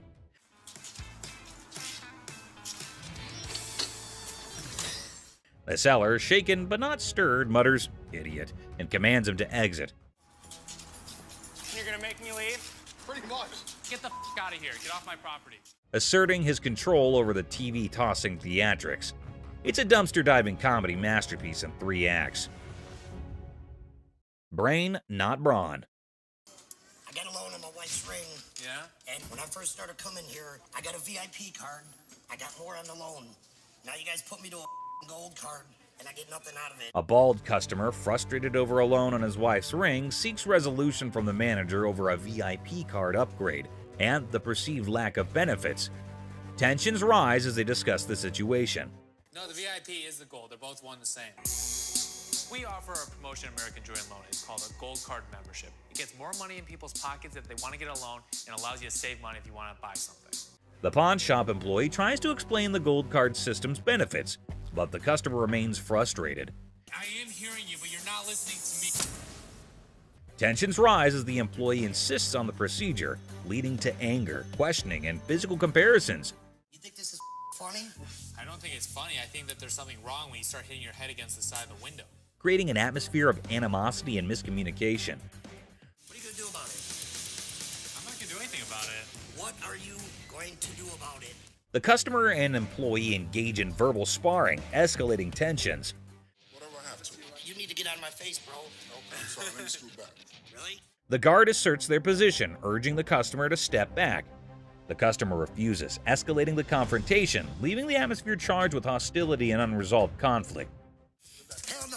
You want some? Whatever you got to bring. Come on. The customer's unwelcome invitation intensifies, leading to an unresolved atmosphere. That's what I thought. The customer's confrontational tone suggests a potential fight, escalating tension and the possibility of a physical altercation. Volkswagen van. Good. I'm Les. John. What the hell is it? This is a 1968 Volkswagen van owned by Dr. Death, Jack Kevorkian. Hold on to your seats. A 1968 Volkswagen van, once owned by Dr. Death, rolls into the pawn shop. Les is on the case, exploring this piece of history. Weirdness level maximum. And I have everything documented. How much do you want for this thing? I'm looking to get in the 6 figures. The seller dreams of 6 figures for the van, but reality check. 20 grand? No. 25 grand. Negotiations go from 20 grand to a wild coin flip for 30 grand. Les, you mad genius. Oh my God. My dad's gonna leave everything to chance on a $20,000 coin flip? What are you doing? Seth and Ashley can't believe Les's coin flip antics. He's risking 20 grand just for a chance at 30 grand. The drama unfolds like a high-stakes comedy. Heads. Les, you wild card. The coin flip drama continues, with drum roll and laughter. Heads. Nails it in. Thank you. Thank you very much. Yeah. Perfect. Good deal. The van deal is sealed at 20 grand, leaving everyone amused and baffled. What a ride! No question. I proved to my kids I still got it. Les, the coin flipping legend, celebrates his 20 grand win. Laughter echoes as the deal concludes. The van's bizarre journey adds a hilarious chapter to pawn shop history. Ring drama. So what can I help you with today? I got this ring right here. I wanted to get it appraised, see how much it might be worth. Hey, listen up, people. Commodity Wild just happened at the original pawn shop.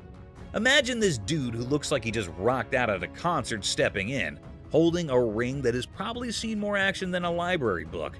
The crazy twist, he's not there to show it like a rock star. He's trying to sell the thing. I also wanted to know how much you guys would give me for it, like as a pawn, and then I pay it back. Okay, when I give you an appraisal, that's not how much I'm gonna give you in pawn. So he's all proud, telling the pawnbroker how this ring is worth a ton of money, when, out of nowhere, a lady burst in like a storm. What the are you doing? She's on a mission to figure out why her precious ring is about to be someone else's fancy jewelry. Cue the dramatic music, folks. Why'd you take my ring? Well, I wanted to see how much it was worth. Bull. Now, our rock star wannabe is caught red-handed, dealing with an angry lady dead set on getting her shiny thing back. It's like a soap piece crashing into a rock concert, and the pawn shop is the main stage. I just wanted to know how much it was worth, that's all. You're a liar. Why'd you take my ring? I'm sorry. What? Things get intense as the lady slaps the crazy guy not once, but twice. And suddenly, the whole place goes silent. You could hear a leg drop, or in this case, a ring hitting the counter. The other people in the pawn shop are stunned, wondering if they accidentally walked into a live reality TV show. You're a idiot. Can I just have my ring? Well, Yeah, he's it's the one that hers. gave it to me. That's hers. Just give me my ring. Our lady does not waste any time. She grabs the ring back, making it clear her bling is off limits. Right now. The embarrassed and confused rock star lookalike gets pushed out of the pawn shop by the triumphant lady. There you have it, folks, a ridiculous blend, up and a super dramatic autumn at the pawn shop. Turns out the real treasures are not just the bones for trade. Who would have allowed pawn shops could be this amusing? Stay tuned for the coming occasion of pawned out drama. Clown Prince. In a small pawn shop on the corner of Chuckles Street and Guffaw Avenue, things got really funny one day. A guy walked in with so much makeup on his face that he looked like he just stepped out of a play. The shopkeeper, who was used to weird stuff, tried hard not to laugh as the man approached, sporting a rainbow wig that seemed to stay on by magic. I need to sell this earring because my little red Corvette broke down. Oh, no kidding. Absolutely. Wow. The man, looking mischievous, whipped out a fancy earring from his pocket and showed it off with a big dramatic gesture. The shopkeeper, holding back a laugh, checked out the earring like it was some royal treasure. You know who I am, right? No. Who are you? You don't know who I am. But actually, it looked more like a toy you'd find in a cereal box than something fit for a king. 1,000. I'm just asking for 1,000 just to get my limo. No. That's not real. You gonna help me out? Excuse me? That's a real earring, but it's not real diamond. Are you kidding me? Ignoring the fact that the earring was probably fake, the guy started dancing like he was the star of his own circus. Prince, right? Prince, absolutely. Wow. He even gave himself a royal title, calling himself Prince. The shopkeeper, now thoroughly entertained, clapped along as the guy did his goofy dance. With a cheeky smile, Prince claimed the earring was a super precious diamond passed down from his clown ancestors. The shopkeeper played along, giving praise to this pretend royal jewel, while secretly thinking it would make a great prop in a comedy act. As the funny business came to an end, Prince, not ready to leave without a big finish, spun back to the counter and started another round of funny moves. The shopkeeper and his assistant struggled to hold in their laughter, tears rolling down their faces as the wacky Prince danced out the floor, leaving behind a funny feeling that stuck around even after the rainbow wig was out of sight. Boss's TV fiasco. Hey everyone, gather around because something straight out of a funny TV show just happened at the local electronics store. Imagine this. The big boss barges in like a storm on way too much coffee. Didn't I tell you guys to restock the TV shelf? Didn't you see I was just with a crazy customer? Yelling about wanting to grab some TVs. I mean, who does not suddenly crave a TV spree, right? Now, the poor workers are stuck between a rock and a high-tech place and cannot take the boss seriously. I mean, who could? It's like the boss watched too many action movies and thought today was the day to be an action hero with innocent flat screens. I gave you a job to do and you didn't do it? Dad, you told us we were like little kids. How does a baby know how to do inventory? But stay, there's a twist. The main character, the boss, realizes things are serious and decides he needs backup. So, what does he do? Grabs his assistant like they're partners in a buddy cop movie. Hey, you know what? The hell with it. I'm gonna do it myself. Bobby J, do me a favor. We need to go pull some TVs. To help with this crazy TV mission. Because obviously snagging TVs is a job for a dynamic brace. Ash, Seth, right now. Right now. What? Right now. Let's just went down. What? Let's went down. But wait, there's more sitcom gold. Out of nowhere, another assistant rushes over to the boss's kids looking really upset. Why? Just went down. What? Let's went down. Dad, you all right? Well, turns out the master is now on the floor. Yep, the guy who was on a TV conquest is now chilling on the cold floor of the electronics aisle. We have an emergency here. What happened? Did he say something hurt? No, he didn't say anything. We're pulling TVs. They call emergency services because apparently this is not just a shopping spree. It's a full-blown crisis.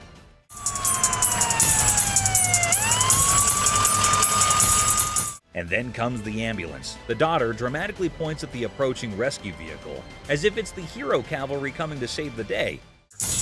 My dad's always been the strongest person I know, and right now he's completely helpless. I can nearly hear the wacky sitcom music playing in the background. It's so crazy, snaggletooth, and, well, just another day in the unpredictable sitcom that's real life. Stay tuned for the coming episode. People more adventurous with the boss and his search for TVs are coming your way. Crazy Store Comedy. What's up, Grandpa? Where's your costume at? There. Corey, that's not a costume. In a super silly store, there's this hilarious pair that could out-funny any comedy show.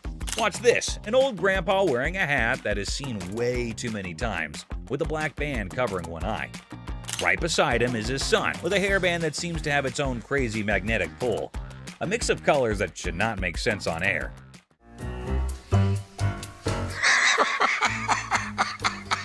What? So, a regular customer walks in thinking they're just here for a normal shopping trip. Little did they know, a comedy explosion was about to happen. The first person they notice is the son, and they burst into laughter. "What on earth are you trying to be?" they ask, still giggling from the unexpected fun. What are you supposed to be? It's obvious I'm Justin Bieber, America's heartthrob. With a serious face, the son proudly says, "I'm claiming to be Justin Bieber, the American singing sensation."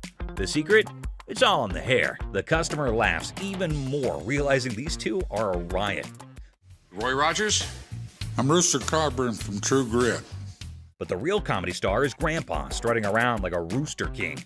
Feathery hat, confident crowing, he is turning heads. The customer, almost out of breath from laughing, asks, "What is your grandpa pretending to be?" Slightly holding back laughter, the son answers, "He is the legendary Rooster Kern. Shows up once in a lifetime to make people laugh." Go yourself. Antoine, what are you supposed to be? The world's biggest baby. Just when effects seem crazy enough, another character appears, a guy dressed like the world's biggest baby.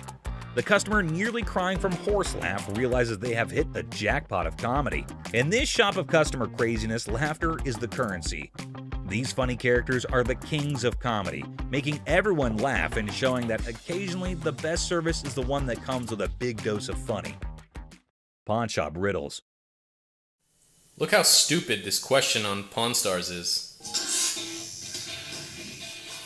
In this hilarious rant, the speaker dissects a seemingly absurd question about fake items in a pawn shop. A over 1,000, B over 5,000, or C over 10,000. The logic behind the options A, B, and C is dissected with comedic frustration. Well, if the answer's C, the answer's also A and B. Because if it's over 10,000, it's also over 5,000, it's also over 1,000. The speaker expresses disdain for the question, claiming that if the answer is C, then A and B are also correct.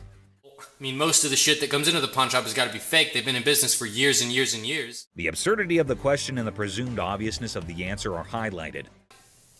God, what a stupid question. The speaker ridicules the question's simplicity, asserting that there's no way to get it wrong. The tone is sarcastic as they emphasize the lack of challenge in the question. Anticipation builds as the speaker eagerly awaits the genius-revealed answer. The expectation is set for a straightforward solution to the seemingly senseless question. The speaker's reaction is a mix of frustration and amusement as the answer confirms the over 10,000 scenario. The comedic exasperation with the question's lack of complexity is evident.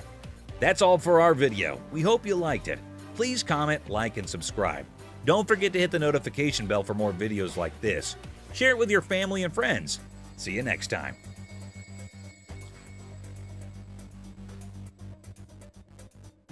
I mean, most of the shit that comes into the pawn shop has got to be fake. They've been in business for years and years and years. God, what a stupid question. Michael expressed interest in buying it for their collection. After negotiation, they settle on a price of $3,500, considering it's for charity. Seth shares his personal connection to wrestling matches with his father, adding sentimental value to the purchase. I don't have that kind of money. All right, you, all of y'all, bitch. If you want some help, talk to us like a human being. Aloha. Thank you there. The woman gets angrier and calls Ashley names. Ashley stays calm but tells her to talk respectfully. The woman leaves angrily and this situation doesn't get resolved. On picking up very expensive pieces grabs Les's attention. Hey, sir, don't touch it. Sir, if there's anything you want to see, we'll be more than happy to show you, sir. Well, what do you know? Expensive pieces tend to be fragile. How am I going to see if it's going to work? The customer starts touching expensive items, catching Les's attention. Les politely asks them not to touch anything, offering assistance in viewing items instead. Sure, that's why I asked you. That's when you're back there and he's over. I'll come out right out there. You think I give it? The customer insists on touching, arguing it's necessary to check functionality. Les tries to explain store policy, but the customer gets upset. Out of my store. Don't touch it. Don't time to go. You're lucky you got some. The customer's frustration grows, prompting Les to ask them to leave for disrupting the store. Les firmly directs the customer to leave, highlighting their luck in having assistance. Jersey just moved into the town and is on an errand from his wife. My wife and I, we just bought a house and she sent me here. She said, see what you can pick up. Let's find some. I'll bet you can make. A middle-aged man from New Jersey, recently moved into town, is running an errand from his wife to find furniture for their new house. He spots a couch in the store and expresses interest in making a deal. After looking at a cheap couch, the customer notices that the couch is dirty. You gonna clean all that up before I buy it? That's why it's so inexpensive. I gotta tell you, man, that's nasty. Our used furniture sometimes has things. While checking the couch, the customer notices its dirty condition and questions if it'll be cleaned before purchased. The store attendant explains that the low price reflects its used status, which includes some dirtiness typical of secondhand items. Really? Well, I only got $200. After sitting down to give the couch a try, the customer begins being disrespectful to Les. And let me try this out, man. What? My shoes are cleaner than this couch. Then don't buy it. Make me a deal. I got cash in my pocket, man. Wow. The man doesn't like how the couch looks and tries to pay less for it with the money that he has. He starts being rude, saying bad things about how dirty the couch is and insulting the store. I bet you're the mother that's been sitting on here farting. This was actually my couch. We had a reupholstered and I gave it to Ashley. When the comment reaches Ashley, Les's daughter, Les has enough of this customer. Is that your daughter? That's my daughter. She must be nasty too. The customer's derogatory comments extend to Ashley, Les's daughter, who works at the store. Les, the owner, has had enough and confronts the disrespectful customer, defending his daughter and the store's reputation. How are we doing anything? Les decides to end the interaction, urging the customer to leave the store. The customer, unwilling to change his behavior, decides to go elsewhere, ending the encounter on a sour note. Excuse me. Hi. Hi, I have a question for you. Yeah. Okay, I went to get my purse back to make my payment. She's telling me this is expired. That's my purse right there. That one right there is black one. So I want to know why it's out there. A girl approaches Ashley in the pawn shop with a question about her purse. She claims that her purse, which she points to, was wrongfully labeled as expired, and she demands to know why it's out for sale. My purse right there. How do you know that's your purse? Because I know my purse. Here's the money. I want the purse. Want that? If you don't give me the purse, I'm going to climb over the counter and get it myself. Give me my purse. The girl argues that the purse refers to her and displays money, as evidently, Les decides to eject her from the shop, ending the encounter. You guys seen the 32 Roadster? I haven't seen it, son. Someone probably stole it. It was parked in the warehouse. How could someone steal it? A high-tech thief could get into this warehouse easy. Rick becomes anxious when he learns that Corey took the expensive 32 Roadster to the gym, fearing potential damage to the valuable merchandise. Have you guys seen the 32 Roadster? I haven't seen it, son. Someone probably stole it. It was parked in the warehouse. How could someone steal it? A high-tech thief could get into this warehouse easy. All you have to do is cut a hole in the roof and lift it out with a helicopter. To pick the lock. And the conversation shifts to the possibility of the Roadster being stolen, with various theories proposed, including high-tech theft methods like using helicopters or hacking into security systems. Roadster around? I'm not driving it around. I just took it to the gym. That's driving it around. The thing is in perfect condition. What if you wreck it? What if you ding it? What if you scratch it? I'm not an idiot. I'm your partner. Rick says he didn't drive the Roadster just for fun. He says he only took it to the gym. He defends himself from being called careless. He reminds everybody that he's a partner in the business. I can't believe my dad's giving me a hard time about this. I mean, what's the point of owning a pawn shop? Tensions raise between Rick and his father as they argue over the handling of the Roadster. Rick feels frustrated by his father's skepticism and restrictions, questioning the purpose of owning a pawn shop if he can't enjoy its items. Later found out that the car was not nearly worth $68,000. His expert had failed to notice that the car was a hot rod. Later, Rick learns that the Roadster is worth a lot more than he realized, valued at nearly $68,000 due to its hot rod modification. So what can I help you with today? Got this ring right here. See how much it might be worth. Okay. I also wanted to know how much you guys. A customer brings in a ring for an appraisal and to inquire about pawning it for cash. He seeks to understand its value and potential loan amount. What are you talking about? You said you're coming in to get a receiver. Why'd you take my ring? Well, I wanted to see how much it was worth. Bull. Why'd you take my ring? Yesterday you said you needed bike parts and didn't have the damn money, and all of a sudden you got my damn ring. The problem started when Les checked the ring to see how much it's worth. The customer. However, Ashley stands firm, recognizing the futility of the scam and the level of wrongness involved. It's like trying to sneak a peek at the answer key when the teacher is watching. Yeah, that's not happening. First of all, I told you like I'm an idiot. Give me my purse or I'm gonna come over that counter and get it myself. Oh my God. Get your hands off me. Nice, let's go. You. With a swift resolution to this failed escapade, the girl finds herself unceremoniously escorted out of the store. Lesson learned. Ashley's scam radar is always on, and jumping over counters won't get you far in this pawn-filled drama.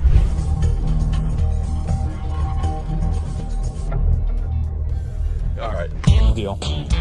I think I got a good deal, and I know I'm gonna be able to make some money on it. I can't believe you spent that much.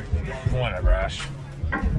I am fuming. My brother just spent $800. Enter the family feud. Ashley drops the bomb on her brother Seth, calling him a hypocrite. But why? Well, he casually throws around $880 for a painting, while Ashley, according to her, can't even snag a deal for $30. Sibling dynamics at their finest. But he'll yell at me over a $30 buy. Excuse me, Seth. What, Ash? I was just out there watching you do a buy for $880. So instead of working, you're watching me. I was out there, and you bought something for $880 when you gave me such crap about that $30 roulette table. I'm not buying plastic. I'm buying stuff that we can actually resell without a problem. You will never resell that. They will sit in the back and rot. Are you kidding? We'll put it around the corner. We're going to make $1,000 plus on the deal. Really, Ash? You know I'm going to be upset. The plot thickens as Ashley confronts Seth about the apparent double standards. She probes into the intricacies of spending $880, questioning how bad it could be. Seth, in classic sibling fashion, argues that his purchases are all about resale value, a concept he conveniently forgets when it comes to Ashley's shopping habits. According to him, he's the revenue guru. You are just a hypocrite. She was just being ridiculous. I just want her to stop talking. Ash, what do you want from me? Apologize to me. Apologize? Apologize because you're such a hypocrite. You know what, Ash? I'm sorry. I'm sorry that you're a bitch. You, Seth. You're such an ass. I am not going to forget the situation anytime soon. Seth better watch his back. Things heat up as Ashley demands an apology. Seth takes a nosedive into being the ultimate a-hole, apologizing for an $880 buy. Oh no. Instead, he hits her with a sorry not sorry for her supposed attitude, topping it off with a charming label. Well, let's just say that it rhymes with witch. Sibling rivalry reaches a whole new level on this show.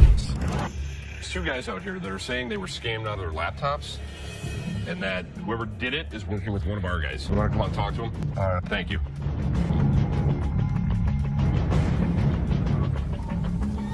Who is it? Les is hit with some unexpected news. A few guys claim that they've been pawned by a girl from the staff. Les, ever the detective, approaches the situation with a mix of suspicion and humor, wondering aloud if he's either unintentionally swindling customers or if bizarre customers have taken up a new form of thievery. Tell me. She pawned 2 of our laptops, and she told us she was gonna bring them out to the back. Somebody again. Okay, wait. You pawned something? Yes, she had to take it to When her. did you pawn it? Today. Today. She Okay. had to take it to her. And the money? Yes. These two kids come in and talk about have some girl pawn 2 laptops. The plot thickens as 2 disheveled DJs step into the scene, laptops held hostage. The atmosphere turns somber as the weight of the situation sinks in. It's a strange occurrence that has everyone wearing expressions of confusion and concern. Les, with his seasoned cool, casually queries about the laptop's ownership, revealing they're registered under the mysterious girl's name. Split the money 3 ways, and one of my employees was gonna walk it out the back door. Either this is a new way for my employees to steal from me. To contact the owner because we want to. I am the owner. I'm just trying to switch the ticket so she can't have them. And it's in her name. No, that's why I wanted to know if I can't do it. The tension rises, but Les doesn't crack under pressure. Maturely handling the situation, he asserts that he needs the lowdown to work his magic and get those laptops back where they belong. It's a pawn shop mystery, and Les is the detective determined to unravel the peculiar case of laptops and loyalties. Because your sign is saying that I can get 30 days of free cash. If you're a new customer with us, first 30 days, you can get interest-free loan. You only pay $1 for storage. But it's saying if I brought a friend with me, that I can get 30 days of free cash. It's for an interest-free loan. Okay, so there came a woman at the counter. Let's see what she's gonna come up with. Is she asking for free money? I think she might possibly be mad, though it is kind of funny that she's got enough courage to come up and ask for money without investing anything. Now, the lady at the counter frowned and asked her if she paid or not. Intriguingly, she hasn't paid anything, but she's still asking for money. Holy shit, what's wrong with some people? You're just misreading it. No, It's you're your misreading problem. it. That's not what the y'all saying to say, bitch. It says I get free cash for 30 days in this month. You're not getting no free cash. Where does it say that? Who told you to get in there?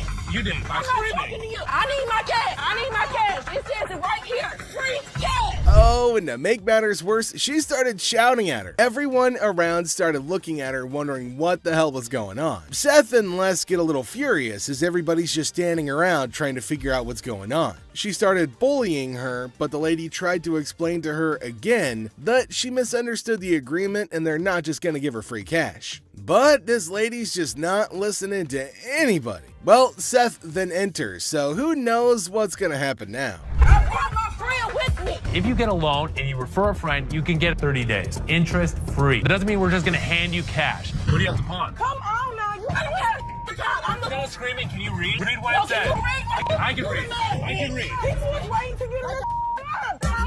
You don't have to pawn. Shut the Les entered and asked her whether she read the whole document or not, and she was not listening and constantly arguing and pointing to them as if they had done something wrong. Meanwhile, other women decided to intrude, and oh my god, it's gonna be funny. Looks like they've all decided to have a fight in the pawn shop. Wonder how that's all gonna end. And it looks like Les is gonna join in too. The other woman that just jumps in the middle. You gotta get in this people need to get out your you gotta get out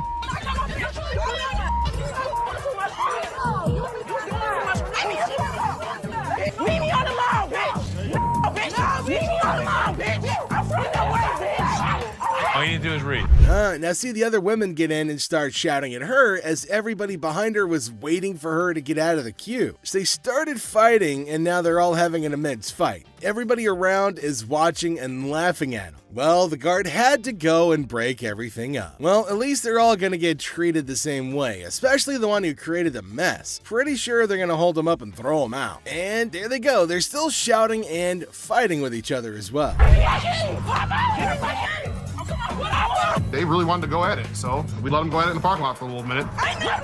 All I saw was ass cracks and elbows. They were sent outside and they started beating on each other, holding each other by their hair. Man, they beat the crap out of each other, and people around them were just watching and waiting and having a curious but funny conversation about their nonsense. Talk about a hella cringe episode. It's Robert. Robert, nice to meet you. Nice to meet you, Dennis. Yeah, I got an item here. You might be interested in. Okay, so there's a guy coming into the pawn shop with something in his hand, maybe a poster. But what's it for? He came to Seth and the other man and showed them this poster. Now it feels like they're interested in it and there might be a handsome deal between them. Detroit Lions players had signed. Did you drag it in? So during the flood, I seen it down there, and that's when I pulled it out. She went down there and she supported these people, and while she was walking the picket line, she would have gathered signatures. You got Williams over here. That's what, Steve Farkas? This is the first time a guy actually brought in, and I just got on the picket line because I'm on strike right now myself. We've been on strike for almost 3 months now. $1,000. He started describing the poster that's mainly about the protest of people in history, and it's got lots of signs of well-known people and has got a lot of worth. He explained everything in one go and demanded a heavy amount for it as it was really valuable to him. Seth told him that it's got some stains on it, and it's no doubt the same poster of historical strike, which made it worthy, but for him it might make a lot of difference. I hate the condition of it. I understand, and I You gotta understand when it comes down to collectors, everything is about condition. Absolutely. And I'm sure if your dad saw this, jump on the heartbeat.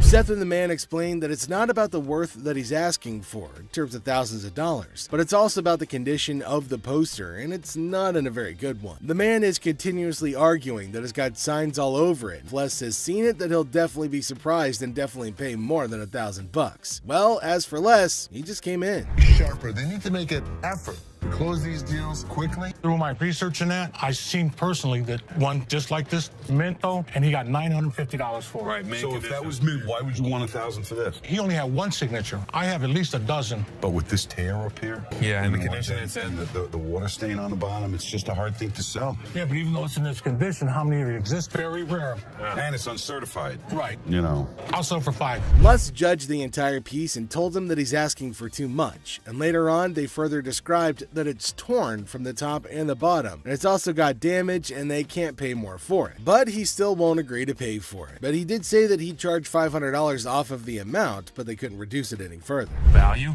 Let's make a deal. $75? No way. Who's gonna buy it from you? I'll just put it back in my basement, let it collect dust. Offering you just $100 cash money right now wouldn't make a difference, you're saying?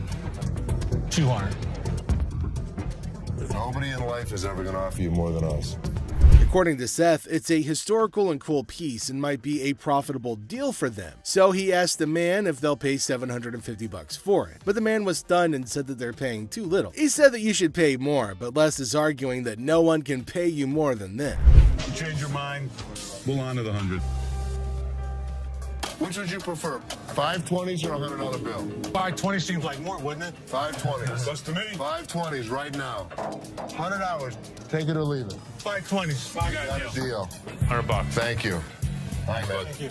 There's no question. It's a one-of-a-kind piece yet. It's a little bit of damage on it, but it's got a lot of autographs. I know we're going to make a profit. He asked for $200, but no, it's not going to be a good deal, and they told him to leave. The man in need got a severe shock and held up the poster thinking. Les again said that they can't pay more than $100, and after some time of quietness, they agreed to the deal. Finally, the happy deal was made.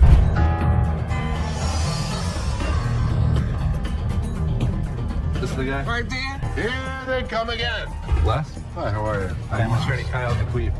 So there's a man, probably an attorney with two ladies along, coming inside towards Les at a pawn shop. Now, Les knew about it before. He asked for Les, and fortunately, he was at the counter. He asked why they had arrived at the store. She's retained me to represent her in regard to a ring. Okay. My client brought in a $10,000 ring here, and she wants to either collect the remaining money owed to her on the ring or get the ring back. She's got a receipt. Let me explain to you. This is a counterfeit ticket. He said that he came here for the ring, which they bought from these ladies for $10,000, but they didn't pay and gave them the receipt. Now, he put up the receipt and showed it to Les and accused them of cheating and stealing from the women and taking their expensive ring. But Les was cool and controlled his anger. Whoever produced this ticket didn't understand this is the amount of numbers that are here. Okay. Number two is state law mandates that we print the law in a 12-point font. Okay. This is much smaller. That is some bull.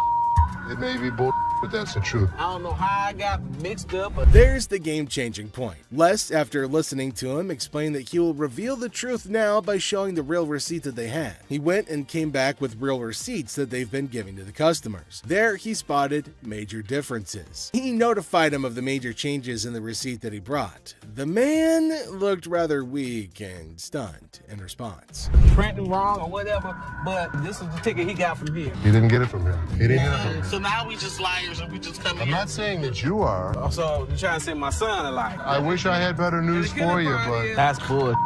That's bull.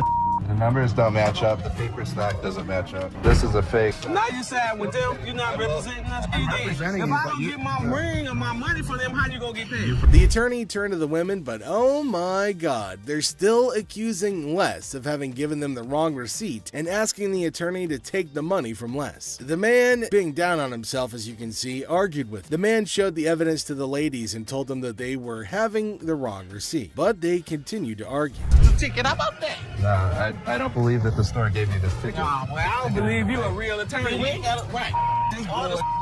Somebody better give me my money.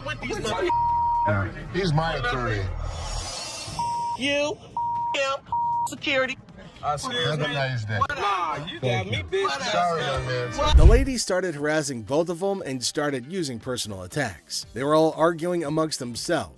Pretty crazy. The attorney went back as he can't do anything for the ladies. How are you? I'm doing okay. What can I help you with? Either trying to get a loan on it or you guys can buy it. Trying to sell it for maybe like $150. $50. Why is it $50? The certificate and everything is in there.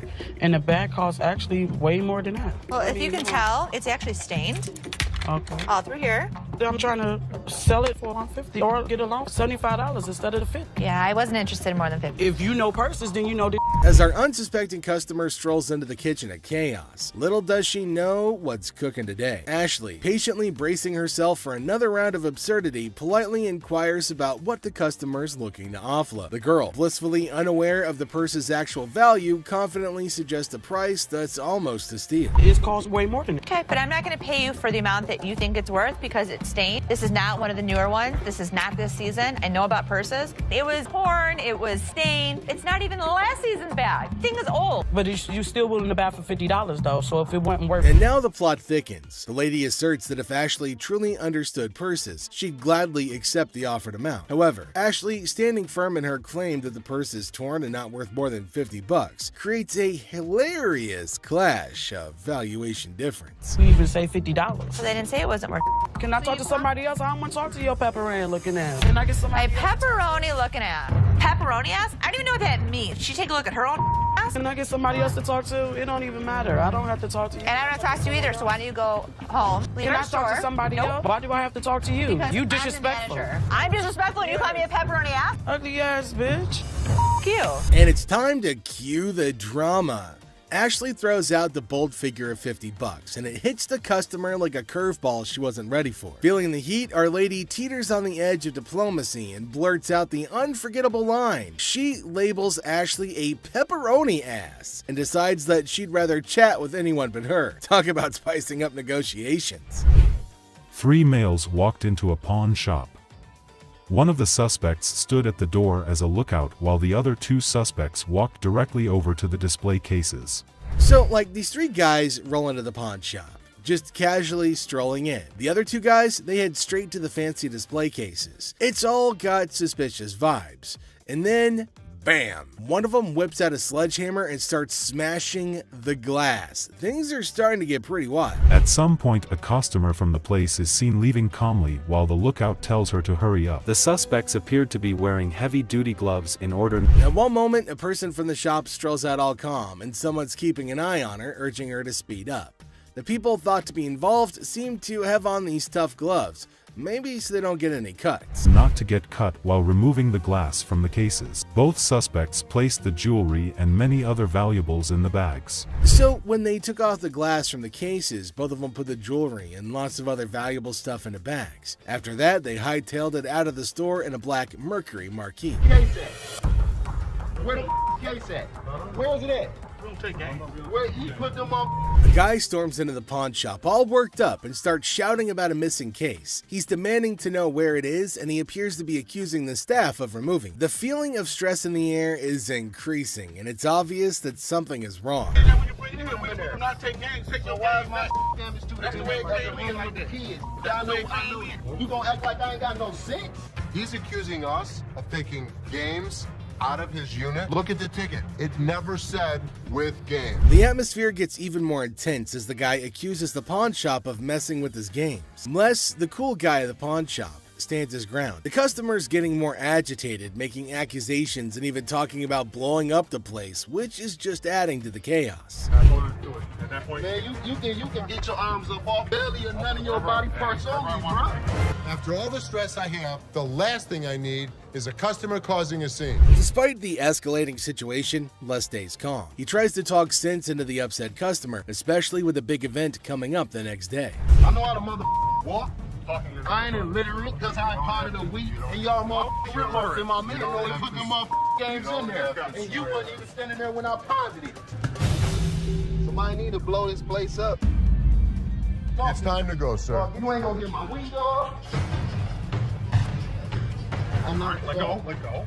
Can I get my weed? They'll get it for you, don't worry. You're making a threat like that? The situation becomes alarming when the upset customer makes a threat to blow up the place. Les, rightfully concerned about the safety of everybody, asks the guy to leave. Security becomes a priority, and the customer's demand for his belongings takes a back seat to the potential danger that he's creating. It's a challenging moment for Les, who's just trying to manage the chaos caused by an irate customer.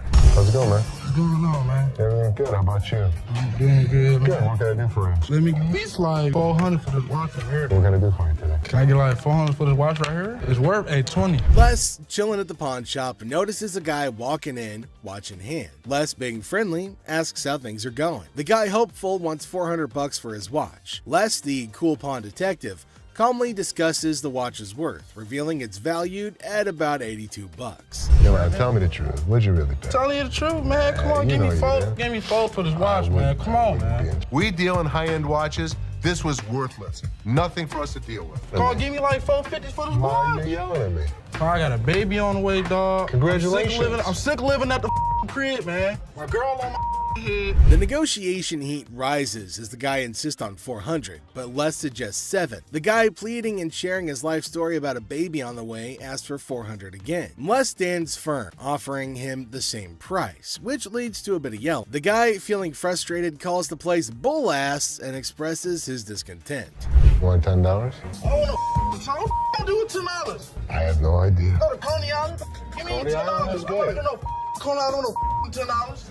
I got a baby on the way. They gonna do this to me, dog. What you looking like a crazy fool? The tension escalates and the guy feels disrespected, using strong words and even threatening Les. Les, staying cool, suggests maybe he should have been given $400, hinting at a broken lamp that needs payment. The situation gets intense, with the guy considering if he should have taken the deal. Cash for this watch, man. 400? I'm sorry. This is a bullshit ass place, man. This whole ass place, dog.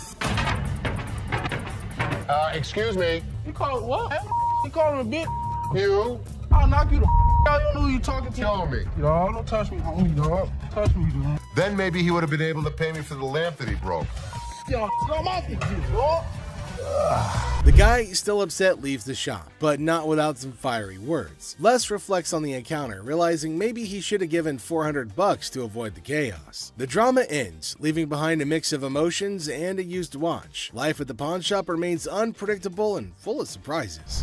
How you doing today? Hey, pretty good. How are you? Real good, thanks. I'm Les. I'm Randall. How are you? Randall, oh, you got a hell of a grip. Wow. What the hell is it? Call it a ring.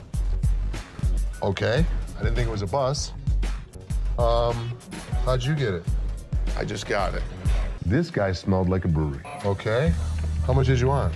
I'd like $500 for it. Why? Why? Because I need it. Yeah, I got get 2 DUIs. A person walks into the pawn shop, catching Les's attention. Things start getting interesting right away. The person wants $500 for a ring and shows it to Les. Les, being curious, asks where the ring came from and why they want to sell it. The person gets really mad when Les asks questions. The intensity in the air rises as the person angrily explains why they're selling the ring. Les stays calm, making it a surprising and dramatic moment in the pawn shop. Well, if it was gold, I'd give you more than $500, but it's not real. I know it's worth $500 and you're gonna give me $500. Well, actually, if this was gold, but it was brass, it had no value. I understand.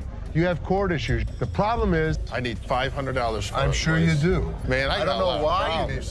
As the conversation continues, Les drops a bombshell. He tells the person that if the ring were real gold, he'd offer a whopping $2,500. Feeling a glimmer of hope, the customer suggests, just give me the $2,500 then. Expectantly awaiting a positive response, Les, with a touch of humor, reveals the harsh reality. He explains that the ring is fake, not even worth $500, and he won't pay that much for a counterfeit ring. You gotta give me something for it. I can't give it to you, I'm sorry. give it to me anyway. Man, you can give me something for it. No, you give me something Just don't for beat it. on the glass. This guy was drunk.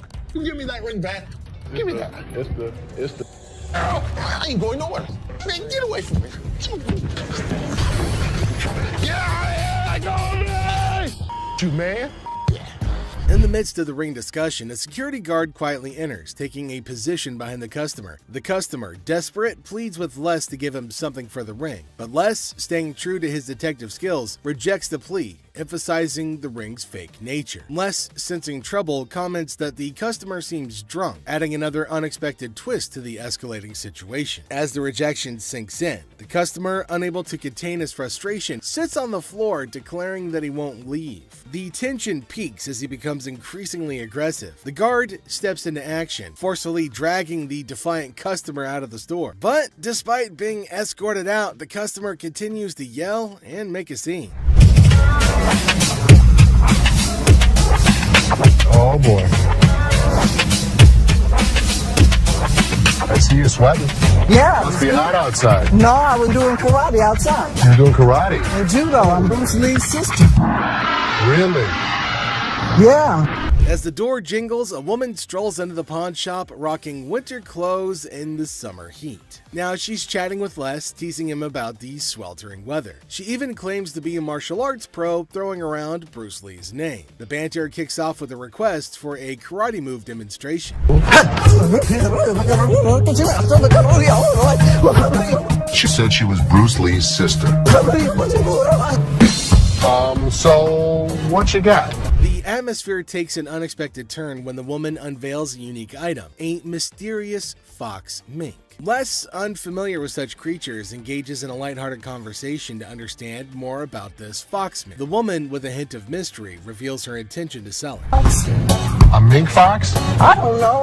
I'm not into animals. Fox. I've heard of fox. I've heard of mink. So fox mink. Did you want to post? As the conversation unfolds, Les dives into the details of the fox mink, trying to grasp its worth. The woman shares anecdotes about the origins of the item, painting a vivid picture of its history. Les, playing the role of the detective, subtly negotiates and gathers information to figure out the best deal. So, how much did you want for it? $50,000. The encounter concluded with the woman deciding to part ways with her fox mink. Les, using his seasoned charm, finalizes the deal. The quirky tale of the winter-dressed woman and her unique pawned item adds an unexpected twist to the usual pawn shop routine, leaving both parties with a memorable experience. Woman comes in to sell me a high-end bottle of liquor. Ma'am, I'm Is that what you're saying? They're You have no 1,200 respect.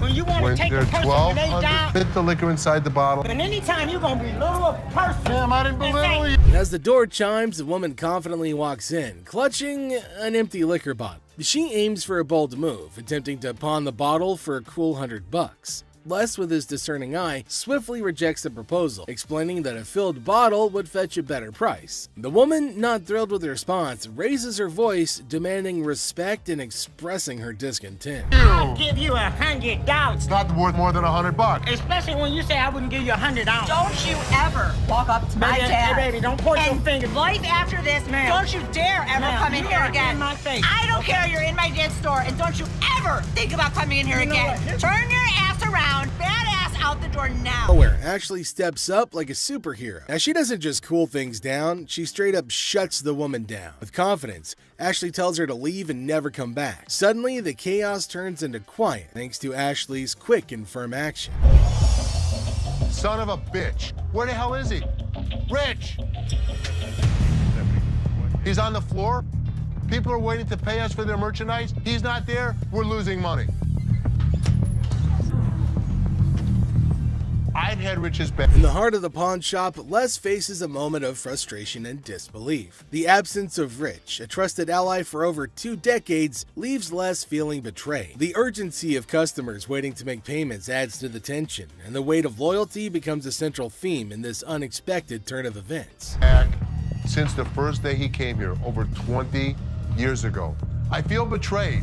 Didn't I just have an employee meeting to tell everybody that they need to step up on their game. I'm watching you and Bobby J talk to these two girls. You're out there trying to sweet talk them, trying to bullshit with them. I'm looking for you in layaway. Where the hell are you? I gotta sit in layaway all day long and just wait for something to happen. As the minutes tick away, the atmosphere inside the pawn shop grows more intense. Les reflects on his long-standing support for Rich, highlighting his sense of loyalty that spans a quarter century. He recalls a recent employee meeting where he emphasized the need for everyone to step up their game. Disappointment and frustration seep into his words as he confronts the situation, a pawn shop mystery intertwined with personal and professional loyalties. I'm watching you and Bobby J talk to these two girls. They're out there trying to sell their jewelry.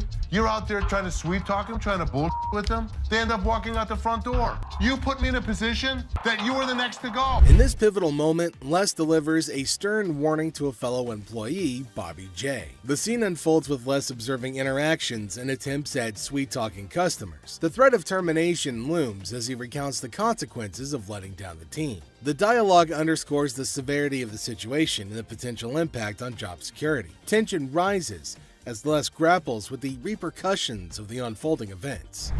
Rich, I'm out. Tell your dad to off. You up your job. As the confrontation escalates, Les draws a line in the sand. The ultimatum is clear: compliance or termination. The final seconds capture the raw emotion and frustration of a loyal employee who feels unappreciated and misunderstood. He knew he was in trouble once we walked through that door. Joe, did you steal from me?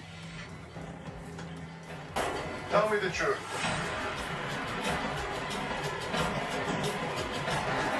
Inside the pawn shop, a sense of trouble looms as the head of security, Joe, faces a difficult moment. The air is heavy with anticipation as accusations are laid out. In a tense exchange, the truth emerges when Joe admits to stealing. The weight of the admission sets the stage for the unraveling of a trusted employee's actions.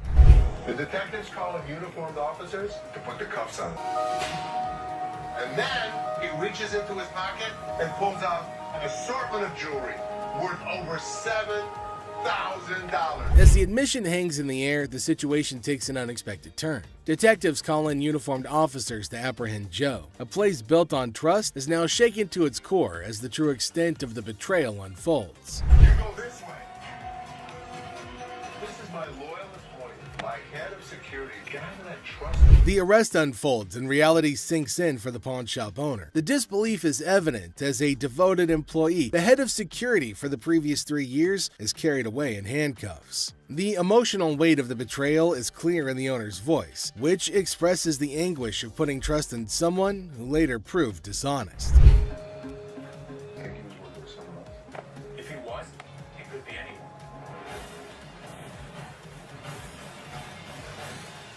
As the scene unfolds, questions linger in the air. The owner ponders the possibility of Joe working with someone else, leaving the situation shrouded in uncertainty. The aftermath of the betrayal raises concerns about potential accomplices and adds another layer to the unfolding drama. The final seconds leave the audience in suspense, contemplating the true extent of the security guard's actions. Are you her customer or mine? I'm talking to you.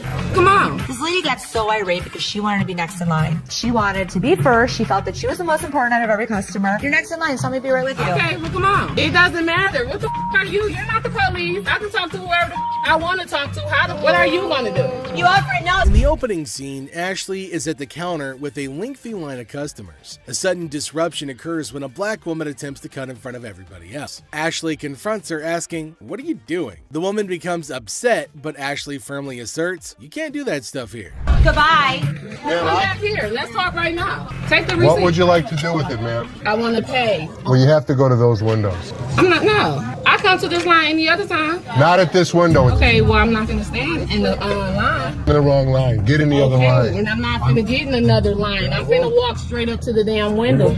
We won't take you. The woman continued standing in line at the counter. Les approached her, inquiring about the situation. She explained that she wanted to pay, but refused to move to the next window. Les informed her that in the pawn shop, crossing others in line isn't allowed, emphasizing the importance of waiting your turn. Care of you. Well, y'all just told me something. See this lady here? All the other customers. Okay, and I always come to this line. I'm sorry. You have to stand in the other line. Okay, well, I'll be back before y'all close. You can do whatever you want in this line. She can't. Can't wait your turn. We'll be back later. Following the interaction, the woman eventually complied and moved to another window. Les, taking action, instructed the workers at that window not to accept their payment. He firmly directed the woman to wait in line like the other customers, reinforcing the shop's policy on fair and orderly transactions. Thank you, sir. Thank you. Thank you. Thank you. Yeah, jackass. Take your bitch. Take yeah, that's you. And get it to you. You make me. We don't, Sir, we don't want please. this. You can take this stuff. Sir, put it where the listen. sun don't shine. Listen. I don't know what the problem was. As the interaction begins, the customer expresses gratitude, but the tone takes an unexpected turn. Tensions rise as the customer's language becomes confrontational. The shopkeeper, addressing the situation calmly, refuses to tolerate mistreatment. The dynamics shift from appreciation to conflict, showcasing the challenges of customer service in a brief yet intense moment. Came in here, tried to spend my money is what I did. That's what I did. Okay. And come instead of trying to come in here, I'm not even talking to you. I need a liver transplant. Why? Seriously? They didn't even look at these cards. Sour Patch Kids. The narrative unfolds with the arrival of another customer, visibly intoxicated. The shopkeeper navigates the encounter with a mix of tolerance and assertiveness. The customer attempts to engage in banter, revealing signs of alcohol influence. The shopkeeper, unswayed, maintains composure and subtly addresses the situation, highlighting the challenges of dealing with individuals under the influence. I'm not even out here trying to get this $30. Not paying on my. $50 for that. Jeff, take him out, please. Better not put it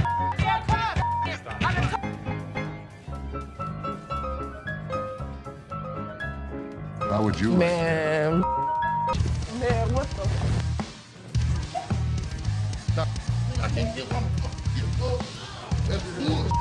In this segment, a discussion ensues about cards and a potential liver transplant. The shopkeeper encounters a situation where the customer's intentions are unclear. Misunderstandings arise, and the shopkeeper skillfully navigates the conversation. The dialogue touches on humorous elements while portraying the complexity of communication in a retail setting. I might not make it in this time. What, is it, ma'am? Is it? I don't know. You tell me. Man, come on, you the dude with the ponytail? The wife's racking my nuts on the telephone constantly. Tie 2 earrings in your ears. Does it matter? Just take it off, put it with mine a little bit, let it get a little bit more weight to it, and go ahead and give me my money. Does that make sense? Right this way. You can't come back. Damn this! Go out my way now! One of y'all touch me! I'll break this. I'm more than happy to go to the ends of the earth for you. When you come in like an ass, you be walked out like an ass. The scene takes a surprising turn as the atmosphere shifts. The shopkeeper reassures the customers that, despite challenges, the store is dedicated to going the extra mile for them. The encounter, starting with tension, concludes with an assurance of excellent service. This final part encapsulates the roller coaster of emotions within a brief time frame, showcasing the highs and lows of customer interactions. You need some help today? Man, how you doing, brother? What's the deal on this TV here? This TV right here is $400. $400? Yeah. I was in here 2 weeks ago, sold you this mother for $90, and now you're gonna ask me $400 for it, man? In the electronics section of the store, a customer named Robert engages in a conversation about a TV with the store employee. The casual tone sets the stage for what seems like a routine interaction. The customer questions the TV's price, sparking a humorous recount of a previous encounter where he claims to have purchased the same TV for a lower price. Are you kidding me? So you're making a $310 profit off me? Bull, man. Can I help you? Who are you, man? I come in here 2 weeks ago, just like I told this. Gentlemen. Do something with your hair, man. And then y'all gonna sell it for $400. You gonna make that much profit off me? As the dialogue unfolds, the customer expresses dissatisfaction with the marked up price, claiming the store will profit significantly from his purchase. A manager steps in, attempting to resolve the situation. Tensions rise as the customer questions the legitimacy of the price hike and demands a resolution, emphasizing the financial disparity between his purchase and the intended selling price. Brother, where's your receipt? Can you not understand English, my brother? No, I can't, my brother. I don't believe that he wants a TV for nothing. I'll just take the TV, man. No. The customer threatens to take the TV and leave without making a purchase. The manager issues a stern warning, asserting that any attempt to take the TV without completing the transaction will result in immediate removal from the store. The confrontation takes an assertive turn, with both parties standing their ground. Once I get this TV,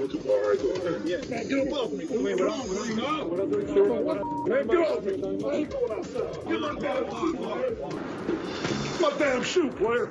You got my shoe, you got my money. It's junk. This guy was acting like a total baby. He wanted attention and he got it.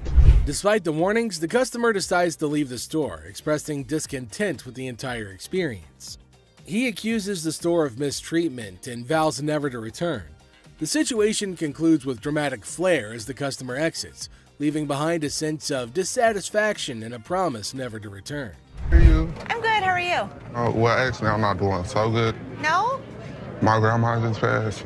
I'm So I was sorry. hoping to Okay, so whose ring is this?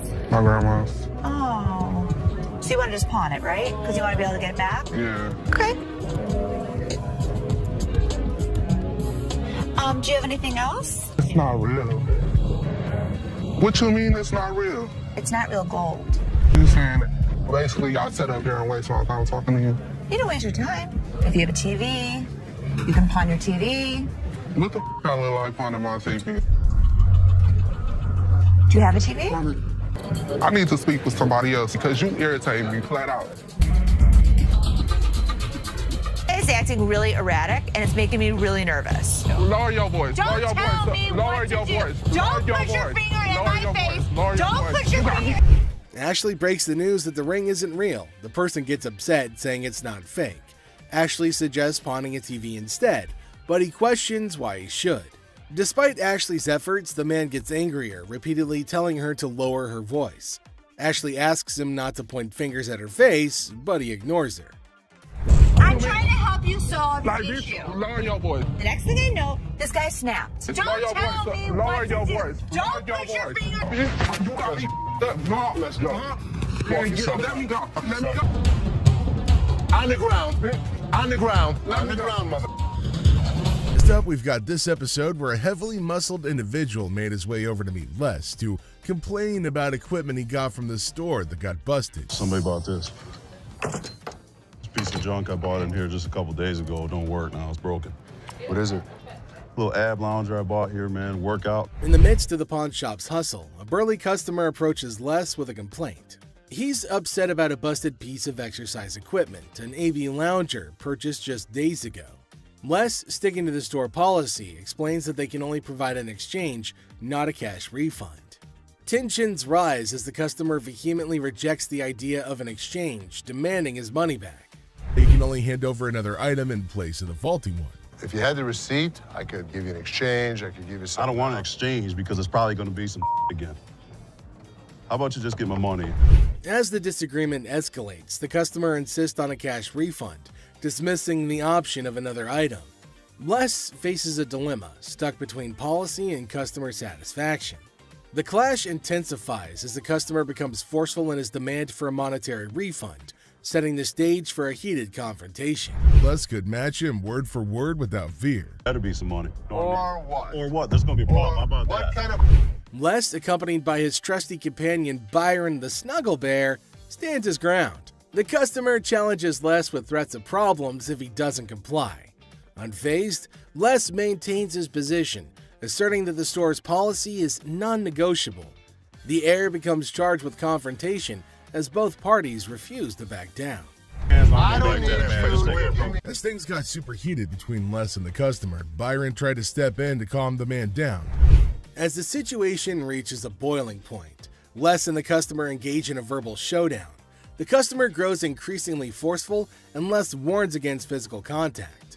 Byron attempts to mediate and calm the customer, but his intervention takes an unexpected turn, adding a new layer of tension to the already heated exchange. Really? The confrontation takes a risky turn when the customer, ignoring Les's warnings, attempts physical contact. Byron, in a misguided attempt to intervene, escalates the situation further. Les stands firm for marriage, using customers' words against her. Trouble brews in the office, but Les asserts his authority as the boss, teaching a disrespectful man a memorable lesson. Les shows that he's not just a pawnbroker, baby. He's a boss in control. Here are savage Les Gold moments. It looks like Les is more interested in this man's marriage than his business. Les woke up this morning with the urge to roast someone, and of all the people he could roast, he picked this guy. Things take an unexpected turn. Now, in a surprising twist, Les dives into the man's marriage, leaving everybody shocked. Les humorously challenges the man's absurd scenario, roasting him in a way that only Les can. The man's attempt to buy an anniversary present with his wife's jewelry backfires, adding a touch of humor to the pawn shop drama. Get a watch for my wife's anniversary. Oh, it's not your anniversary too? Well, yeah, it is mine too. How many years you been together? 25 years. Oh, okay. How many good ones? So how did you get these? Well, we were going through some of her jewelry. Anniversary gift plan. The customer tries to defend himself, but Les, in his signature style, keeps it real and uncovers the truth behind the fake jewelry. And hold on a second. How come the old man wants to buy his wife an anniversary present with her own jewelry? That is one hell of a ridiculous scenario. What this man could have done at this moment is leave. But nope, some of these customers love to start drama. This is older than both of us. It probably is. But it was fake when it was made, and it's still fake. Les faces a customer who crosses the line, insulting his family. For the first time, Les takes matters into his own hands, delivering a stern warning. The tension rises as Les draws the line, showcasing a side of him that won't tolerate disrespect towards his loved ones. And? Okay, I've seen your wife. Listen, mother, there's two things you don't talk about. What's that? My wife and my family. Oh, Now, here's the deal. For a moment, we thought... Go. Two of you. Here's the deal. Get out of here, two of you. I'll hurt you guys so bad. Sure you will. Better get in front. Sure you will. In a final showdown, Les lays down the law. With no patience left, he kicks the disrespectful customers out, warning them of dire consequences if they return. Les reveals his savage side, making it clear that disrespecting his family won't be tolerated under any circumstances. Hello, how are you doing today? I'm good. How are you, sir? That's good. I want to pawn this TV. I can go 100. Excuse me? So here's a guy who wants $400 on a $200 TV. What the is he thinking? People can help me move my stuff back in my mother's house. 100 is not going to do, sir. I need more than that. But I can't give you more. See, it's a used TV. A young man enters the pawn shop seeking to pawn a TV for $400. Les, the owner, declines the initial offer and counteroffers $100. The guy, explaining his need to move back to his mom's house, expresses that $100 won't be sufficient for his situation. You know, I have to get away. You see this? He did this last night. What did he do to you last night? He beat me up last night. You clearly don't see that. See, you know what? You about to cause me to lose my mother temper. I try to give him the benefit of the doubt. I thought he had nice skin. He didn't have any bruises on him. I don't need to call security. You don't need to call them. What The guy made up a story about daily abuse from his roommate, seeking empathy to pawn the TV for his escape. Les remained skeptical, noting the absence of visible bruises, praising the boy's clear skin. In response, the boy, feeling cornered, requests the involvement of security, hinting at a potential dramatic turn of events. you gonna do? What, you from Africa? Oh, okay. Anyway, like I said, can you give me the 400 you paid? We sell them for $200. Hold on. Y'all. Thank so much. Fred. Have a nice day. You. Thank you. You better lucky I'm gonna throw this big mother at up. Where is my key? Les, trying to find a middle ground, offers $125, but the boy declines and insists on calling the guards. Les, unfazed, reveals the presence of the guard behind them. You better. His big ass gonna beat your little ass, fat bitch. Him and what army? Motherfucker, come from behind this counter. A tense situation arises as a black woman directs angry shouts at a guard. The guard, responding defensively, questions her, asking if he appears to be a butler in a moment of unexpected confrontation. You get back here. Your big ass on my way. Get this motherfucking speaker and take it outside. You want me to stop? Take the You brought it in. You're gonna take it out. So take it out. I'm not picking that up and Then taking you're it leaving it outside. Y'all can get your old ass out. Take your ass out of here. I'm What's your gonna bitch ass out of here, yo. You're not going to come in threatening my employees. Who gonna bring it outside? Despite Seth's efforts to intervene, the black woman continues her relentless shouting. Even another guard struggles to remove her. Suddenly, she notices Les, the owner, standing behind her. In an unexpected turn, she bursts into laughter and mockingly tells Les to leave. You know, big ass, you can grab that bitch too, ogre. Motherfucking big ass, Shrek ass following behind me. We will give you the With her own hands, the woman starts leaving, dubbing the guards as Shrek on her way out. The situation takes an unexpected and humorous turn as she adds a touch of sass to her departure. Let's take a look at it. All right. I'm here with my man, and we got in a big argument, and he left me, so I need to He get left back you home. here? To Hawaii. Oh, really? Where about? Honolulu. Oh, okay. Got a ride from my cousin, so you gotta hurry up. There came a woman at Ashley's counter to sell her chain. Now Ashley's looking at her chain to see whether it's worthy enough or not. She's asking Ashley to hurry up as she has to leave earlier as her spouse has left her alone here. Really? Okay, how much did you need? I was just trying to knot this for you to be nice, but... 600. What up with that? I got this from one of my aunts in Africa. This is $600. Oh, do you know what it is? It's actually a Tahitian pearl. No, this is from Africa. This is an African pearl. Ashley asked her how much she wanted for her jewelry. Now the woman said $600, which is a lot more than Ashley was willing to spend, since Ashley said that it's not an African stone, but the woman was arguing that it was. 600. My ticket cost $600. That's how much I need. Do you have anything else? No. Excuse me? No. Ashley told her that they're not African pearls, so it's not worth $600, but far less. It was at this point that the woman started acting rude. Ashley got shocked at her stupidity and rude behavior. Eventually, she started behaving really bad as Ashley got angrier. What's gonna happen next? 600 or not? You can't get 600 on this. Okay. And also, don't call me a bitch. So you mean to tell me that this ain't worth a mother thing? That's not what I said. It could be worth something. Okay, can I get $5.99? No. Some kind of problem? Okay. Exactly. Can I get $600 No, or you not? can't get anything. Okay, can I You get can't talk to her like $5.98? this. You can't $7? Like he left you now. Bitch, you don't know what I'm not leaving no place. Yes, you are. Oh, no, I ain't. Oh, yes, What? you are. What are you gonna do? I'll kiss my... Honey, you don't have that kind of money. All right, you. All of y'all. Bitch. If you want some help, talk to us like a human being. I'm leaving. Aloha. Who the they think they is? Okay. We have a heart one. It's really pretty. Can I see it? There came a man to Ashley asking for something to buy for his daughter. Now he inferred that she's about 12 years old and he wants something interesting for her. But he's constantly picking his nose, which was making Ashley cringe. He's not stopping from doing such cryptic things, but he's constantly doing it in public. Ashley asked him to let her know if there was something he was interested in buying for his daughter. Look at it. How much you want to spend? Like 100, 150, but 75. can I touch it though? That's bull. I was charging him like $75 on this watch just to give him a deal so he didn't have to touch it with his snotty hands. Can I see the sanitizer for a second? Now the man selected a watch, but Ashley didn't want him to touch anything with his dirty hands. She asked him about his range and he said he wants something under $100, and the watch was $75. The man didn't agree to buy it, nothing in the shop, but he refused.